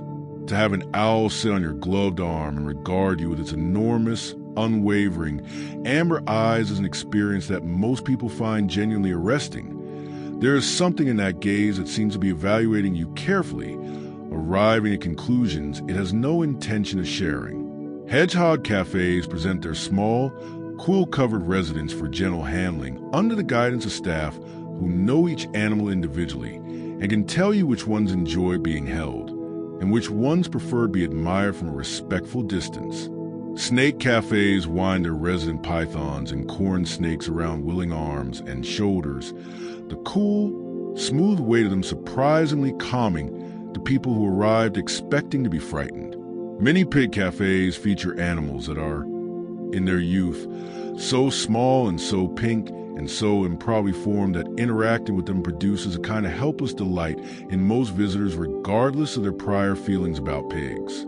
Each of these establishments maintains detailed guidelines about how to interact with its animals, prioritizing their welfare alongside the enjoyment of guests, and the best of them are run with evident and genuine care for creatures in their charge. The maid cafe is a different kind of institution entirely, one that emerged from Akihabara's otaku culture in the late 1990s and has become one of the most widely discussed and most frequently misunderstood aspects of Tokyo's social landscape. In a maid cafe, the staff, almost always young women, wear elaborate maid costumes drawn from the visual language of anime and manga, and they address their customers not as ordinary restaurant guests, but as masters and mistresses of a private estate, adopting the deferential and cheerful character of the fictional household staff that appears throughout a particular strand of Japanese popular culture. The interaction is performative and clearly bounded and maintained with complete consistency throughout the visit. The food and drink served is often modest. Omuri's crepes, various hot and cold beverages, but it may be decorated at the table with a small drawing in ketchup or chocolate sauce, made by the staff member, while performing a small ritual of words and gestures that is described as putting love into the food. There are performances, songs, games, call and response rituals, and photo opportunities, and a constant cheerful maintenance of the fictional frame that defines the cafe's particular reality. For visitors encountering it for the first time, the experience can be disorienting or charming, or both simultaneously. The two responses arriving in quick succession as the strangeness of the surface gives way to something more recognizable underneath. For its regular customers, many of whom are simply lonely people finding a structured, safe, clearly bounded form of warmth and attention in a city where genuine social connection can be genuinely difficult to establish. It serves a function that is more human and more recognizable than its unusual surface suggests. The maid cafe is at its root a place where someone is pleased to see you, where your presence is welcome and your comfort attended to, where the interaction, however theatrical its form, is sustained by something that functions like genuine care. In a city of 40 million people, that is not a small thing to offer. The question of loneliness in Tokyo is one the city has approached with characteristic pragmatism and characteristic inventiveness, producing solutions that range from the tender to the deeply strange, and that collectively constitute a kind of social safety net built not by government policy, but by entrepreneurial attentiveness to human need. It is, after all, a city of nearly 40 million people, and the paradox of urban loneliness, the experience of profound isolation in the midst of enormous crowds, the feeling of invisibility in a place where you're surrounded every moment by other human beings, is one that Tokyo's particular density makes unusually acute. The city is organized in ways that minimize unnecessary human contact, quiet trains, orderly queues, the avoidance of eye contact, and unsolicited conversation that is part of the social contract of urban Japanese public life. And while these norms make the daily navigation of 40 million people sharing the same streets and trains possible and even comfortable, they can also make genuine human connection feel distant and difficult to reach. There is, for instance, the Cuddling Cafe, known in Japanese as Sonya. These establishments offer patrons the opportunity to pay for a period of time spent lying quietly next to another person in a clean and carefully managed environment, in a relationship of complete platonic intimacy. The word Sonya combines the Japanese words for sleeping beside someone and a place that provides a service. And the experience it offers is precisely and only what it sounds like: the simple animal comfort of not being alone, of having another warm presence beside you, of the particular quality of stillness that human proximity in a safe and unhurried setting can produce. The rules are carefully maintained, the interactions are deliberately bounded, and the professionalism of the service is emphasized and observed. But within those limits, the Sonya addresses a need that is real and widespread and not easily dismissed: the need for physical closeness, for the reassurance of another heartbeat nearby, for a particular kind of rest that another person's presence makes possible, that city life in its most anonymous form so completely fails to provide. That there is enough demand for this service to sustain multiple dedicated establishments in a single city is a fact worth sitting with quietly, without judgment, as a piece of evidence about what it costs and what it means to live in the world's largest metropolis. And then there's a service that sits at its own particular angle, one that requires careful description to convey accurately, and that tends to produce, in most people who first hear of it, a sequence of responses moving fairly rapidly from bewilderment through amusement and arriving, eventually, at something closer to genuine understanding. There are businesses in Tokyo that offer what is sometimes translated into English as the handsome weeping boy service.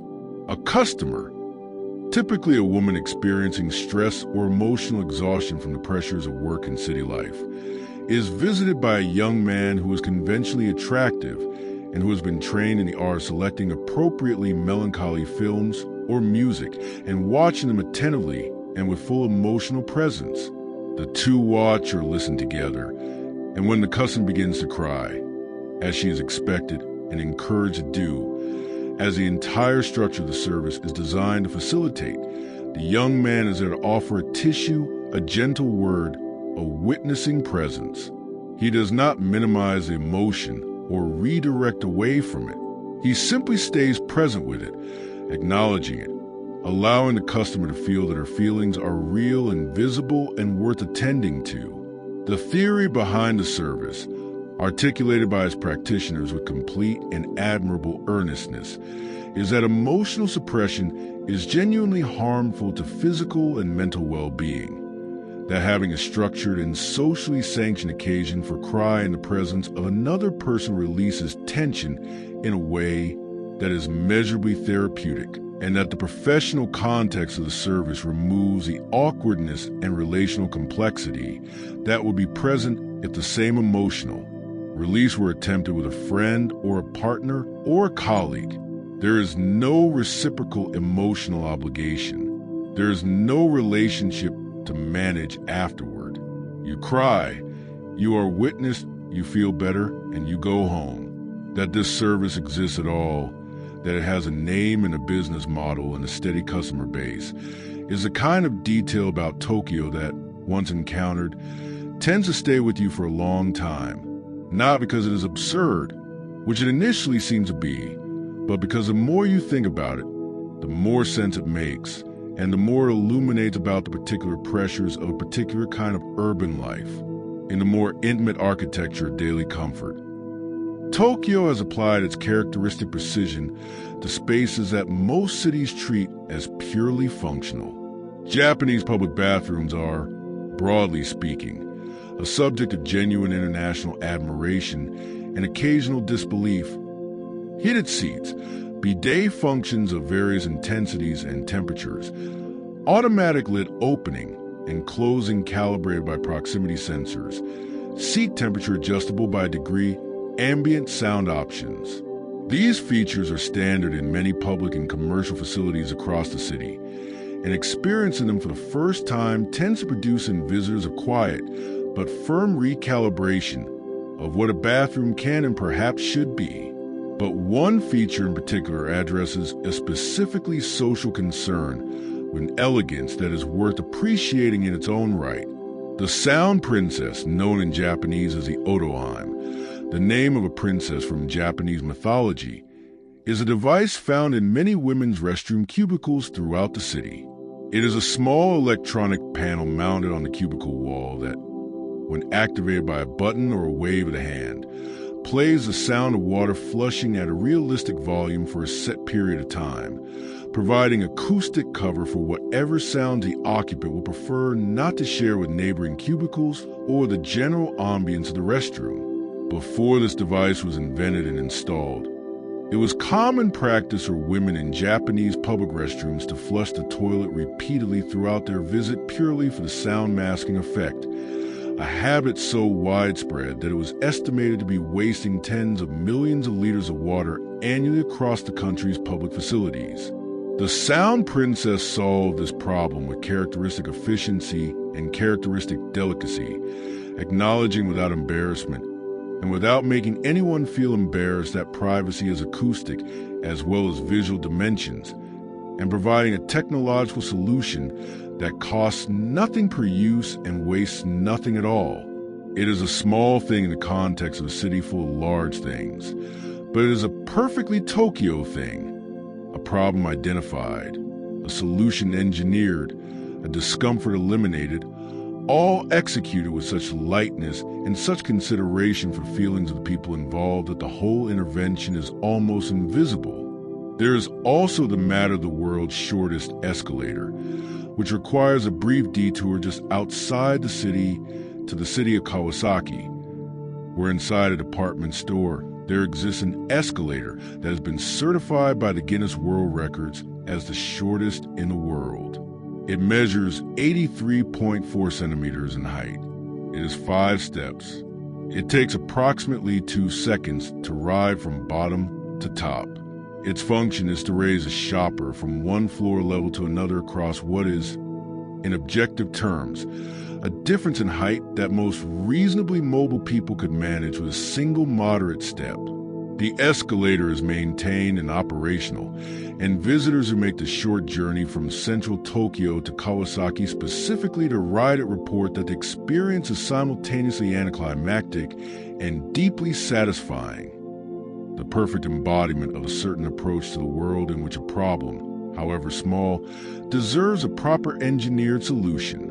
Tokyo's nightlife, in its more conventional sense, spreads across the city in a geography of distinct neighborhoods, each with its own particular character and its own particular hours. Shinjuku's Kabukicho district is the largest entertainment district in Asia, a dense, brilliantly lit labyrinth of bars and clubs and karaoke establishments and izakayas and restaurants, and the various more ambiguous businesses that tend to accumulate where nightlife is thick and the hours run late, and the social conventions of the daylight hours grow loose. The streets of Kabukicho at 11 on a Friday night are an experience themselves. The neon, the crowds, the smell of grilling meat from yakitori stands, the sound of competing music from open doorways, the flow of people moving between establishments with the unhurried purposefulness of a city that knows how to take its leisure seriously. And karaoke, which deserves its own moment of consideration, is one of the most genuinely beloved leisure activities in Tokyo across every demographic. The Japanese model of karaoke is different from the public performance model common in Western countries. Rather than singing in front of a bar full of strangers, Japanese karaoke typically takes place in private rooms rented by the hour, equipped with sound systems and song libraries of extraordinary range, where a group of friends or colleagues can sing together in complete privacy, ordering food and drinks from a menu, and staying as long as the evening requires. The combination of privacy and permission, of having a dedicated, enclosed, soundproof space in which the normal social constraints around singing in public simply do not apply, produces a form of release and shared joy that is difficult to replicate in any other context. People who would never dream of performing publicly find themselves singing full-throated ballads in a karaoke room at 2 in the morning. And the experience is, for many, one of the purest forms of leisure the city offers. Just a short walk from Kabukicho's commercial noise, in a neighborhood called Shinjuku in Aichome, the city's LGBTQ+ community has built one of the most concentrated and most genuinely welcoming queer social spaces in all of Asia. In an area of roughly 5 city blocks, there are approximately 300 bars and clubs catering to gay, lesbian, bisexual, and transgender patrons, a density that is extraordinary by any global standard, and that reflects decades of quiet, patient, persistent community building in a country where legal and social attitudes toward gender and sexuality have historically been complex and often restrictive. Japan has no national law explicitly prohibiting discrimination based on sexual orientation or gender identity at the national level, and same-sex marriage remains a subject of ongoing legal and political debate, making the existence and vitality of Aichome all the more significant as a community achievement. The bars of Aichome range from tiny basement establishments with room for perhaps 12 or 15 people, where the owner tends bar personally and knows every regular by name, and the conversation flows naturally in both Japanese and the various other languages of the international visitors who find their way there, to larger venues with proper dance floors and drag performances and live music, and the full energy of a community that has spent decades creating a home for itself in the center of the largest city on earth.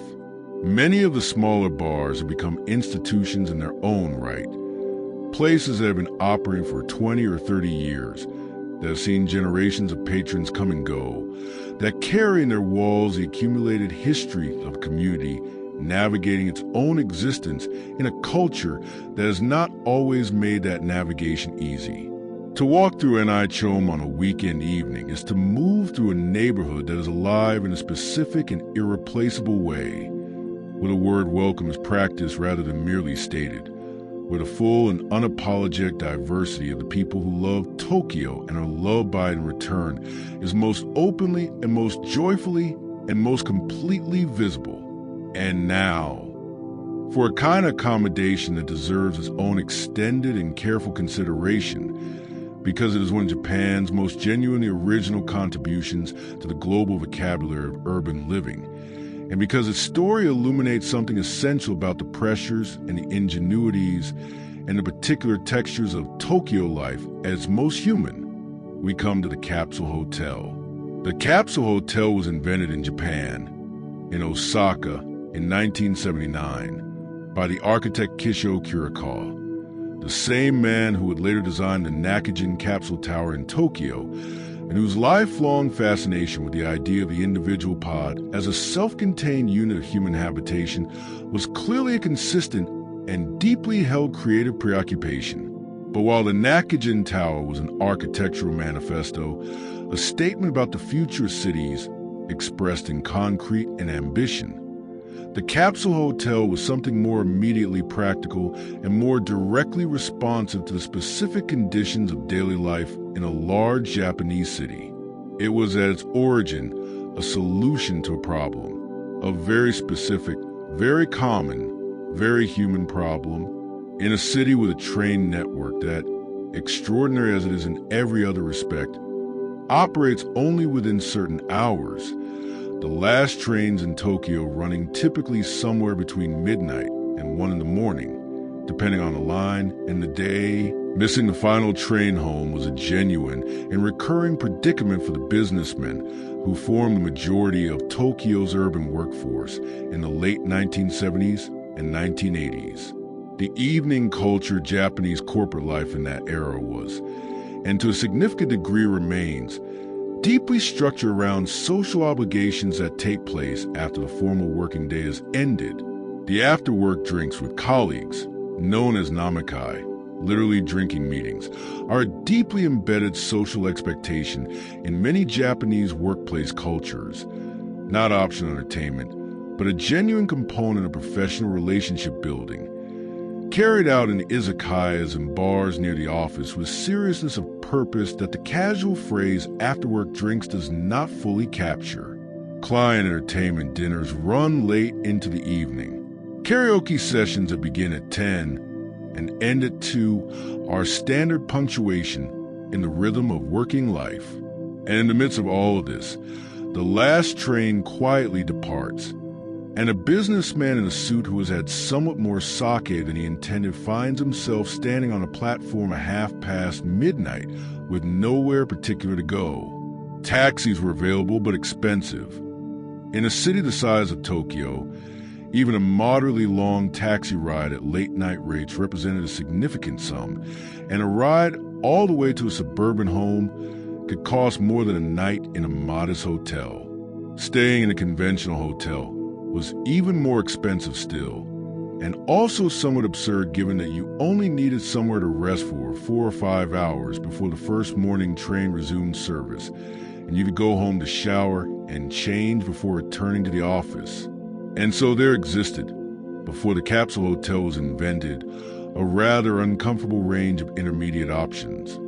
All-night Kisuden, the traditional Japanese coffee shops, where you could sit in a booth and doze upright over a cup of coffee until dawn, or game arcades that stayed open to the night, or simply walking the streets of the city that, unlike most of the world's great urban centers, is genuinely safe to walk at any hour without particular concern.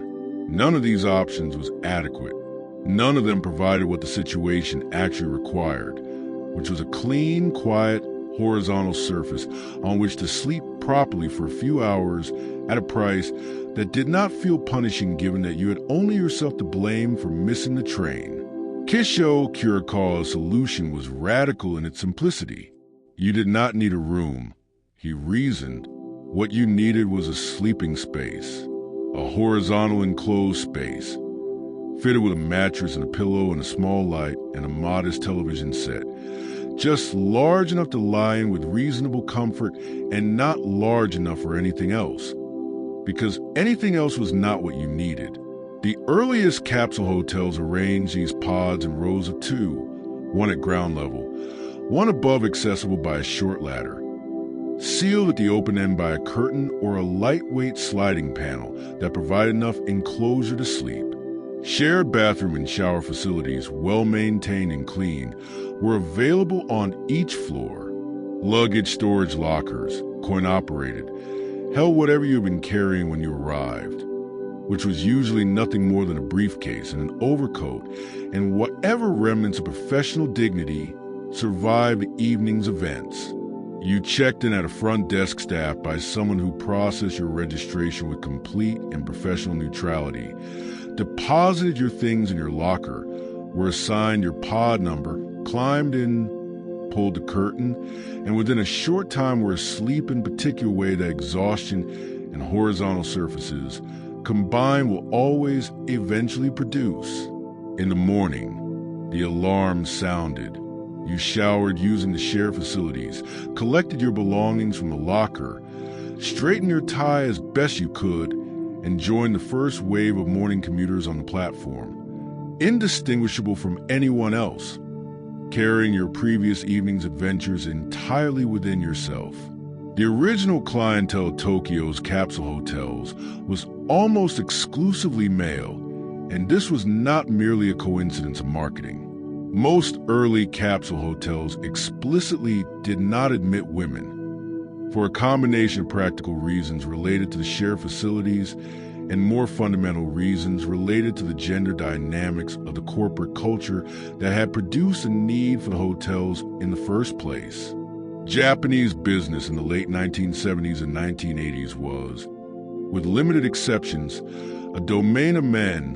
The long hours, the late client entertainments, the namakai culture, the missed last trains. These were overwhelmingly male experiences because the corporate world that generated them was overwhelmingly male. The capsule hotel addressed the specific predicament of a specific demographic, and it did so with complete efficiency. Hotels clustered near the major station hubs of the entertainment and business districts, near Shinjuku, near Ueno, near the dense nightlife corridors of central Tokyo, where the situations requiring overnight accommodation most reliably arose. Word spread quickly. The formula worked. Within a few years of the first capsule hotel's opening, the concept had become established across Tokyo and other major Japanese cities, and a recognizable industry had taken shape around it with its own conventions and its own regular clientele. The businessman who missed the last train was the original customer and remained a significant part of the base, but other categories of user began to find their way to the capsule hotel as well. Workers from outside Tokyo who had come to the city for a day's business and needed somewhere cheap to spend the night. Young men traveling on extremely tight budgets for whom any reduction in accommodation cost was meaningful. Workers on early morning shift in the city who lived too far from their workplace to make commuting practical on a 4-hour schedule. The capsule hotel absorbed all of them, fitting them into its pod with democratic impartiality and providing its essential service of clean, quiet, horizontal sleep with consistent reliability. Over the following decades, the capsule hotel evolved considerably from its original Spartan conception, though always in ways that preserved rather than abandoned the essential character of the format. The basic architecture remained, pods rather than rooms, shared facilities, a price point calibrated to the needs of someone who required only the minimum. But the execution of that architecture became progressively more sophisticated and more considered as competition among operators increased and the expectations of guests gradually rose. The pods themselves grew slightly larger in many establishments, the difference between the original dimensions and the newer ones noticeable to anyone who has experienced both. A few centimeters in height and width that make the difference between feeling merely enclosed and feeling genuinely comfortable. The mattresses improved from the thin, utilitarian slabs of the early hotels to memory foam surfaces that supported proper sleep rather than merely permitting it. Lighting became adjustable, dimmable, warmer in color.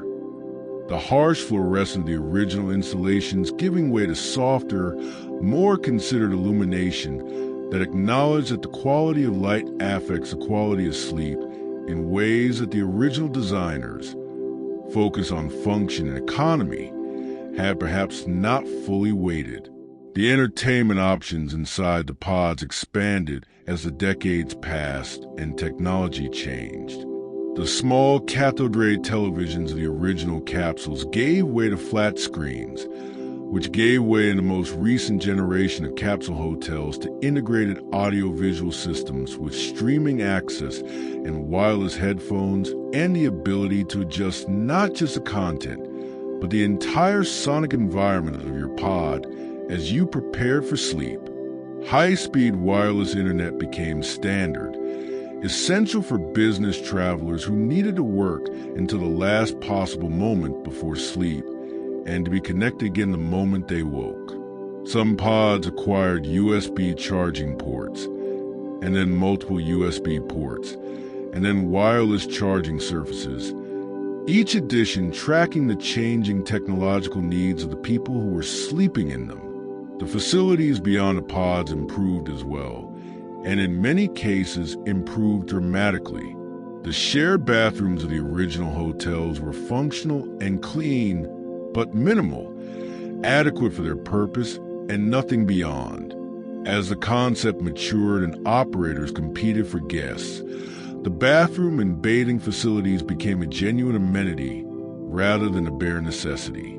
Many Tokyo capsule hotels installed large communal baths in the Japanese Seno tradition, deep soaking tubs with hot water maintained at the particular temperature that Japanese bathing culture considers correct, accompanied by separate washing stations. Saunas in some establishments, the full ritual architecture of the communal bath transplanted into the overnight accommodation context. To soak in a deep hot bath at midnight in a capsule hotel in Shinjuku after a long day in the city is an experience of comfort and release that the original pod alone, however much improved, cannot quite replicate. And the hotels that understood this distinction gained reputations that brought them guests specifically for the bathing experience. And then, in the 2010s, the capsule hotel underwent its most significant transformation yet, as a wave of establishments opened in Tokyo and other major cities that retained the format and philosophy of the capsule, but surrounded them with amenities of genuine quality. Spaces designed not for the weary businessman making the best of an inconvenient situation, but for travelers and city residents who were actively choosing the capsule experience because it offered something that conventional hotels did not. These new establishments featured large, beautifully designed communal lounges where guests could sit in deep sofas surrounded by curated book collections and plants, and carefully selected background music at hours when the rest of the city was dark and still. Excellent cafes or light restaurant menus available around the clock, serving not the vending machine fare of the original hotels, but real food prepared with care. Spa facilities of genuine quality. Gyms with proper equipment. Common areas designed with the same attention to material and light and spatial proportion that serious architects bring to any considered project. And the pods themselves, redesigned from the ground up for these new establishments, sometimes built entirely of wood in warm tones, sometimes incorporating custom lighting systems and acoustic treatment, sometimes featuring small personal storage niches and mirrors, and the kind of considered detail that makes a small space feel habitable rather than merely tolerable, became objects of design interest in their own right, discussed and photographed and compared by the enthusiasts who sought them out. These luxury capsule hotels attracted a clientele that would have been unrecognizable to the original overnight salaryman of $1,979. Couples traveling together on a budget who found the format more interesting than a conventional business hotel at the same price point. Solo travelers who actively preferred the social atmosphere of shared communal spaces to the isolation of a private room. Architecture and design enthusiasts who came specifically to experience the pods as physical objects young. Professionals in Tokyo who use them as occasional retreats from their own apartments without any desire to leave the city. And international visitors for whom staying in a capsule hotel was as much a cultural experience as a practical accommodation solution. The format had traveled from pure utility to something that contained utility and transcended it, a distinct way of spending a night in a city with its own particular atmosphere and its own particular pleasures. The capsule hotel is also, over its more than 4 decades of existence, accumulated a social dimension that its original designer probably did not anticipate and might not have thought to value. The shared spaces of a capsule hotel, the lounges, the bathrooms, the corridors between the pod rows, the small areas near the vending machines where people stand for a moment before returning to their pods, had a particular quality of democratic intimacy that is almost impossible to replicate in any other accommodation format. Everyone in the building is in the same situation. Everyone has chosen, or been compelled by circumstance to choose, the same stripped-back form of shelter, the same fundamental acknowledgement that for tonight, for these few hours, the minimum is enough. The hierarchies of the outside world, the corporate rank, the expensive suit, the business card with the impressive title, the corner office, are checked with the overcoats in the lockers and do not follow you into the pod. In the shared lounge at 2 in the morning, a senior executive who missed the last train from a client dinner and a 23-year-old traveler from Berlin on a 3-month tour of Asia might find themselves sitting in adjacent chairs, both in the hotel's complimentary robes, both with nowhere particular they need to be for the next several hours, both existing in that particular zone of suspended time that the small hours of the morning in a large city produce. The capsule hotel, at its best, generates a kind of accidental fellowship, brief, temporary, never quite repeated, among people who have arrived at the same small refuge by entirely different roads and who will disperse again with the morning trains back to their separate lives and separate worlds. There is something in this that feels, when you sit quietly with it, genuinely moving.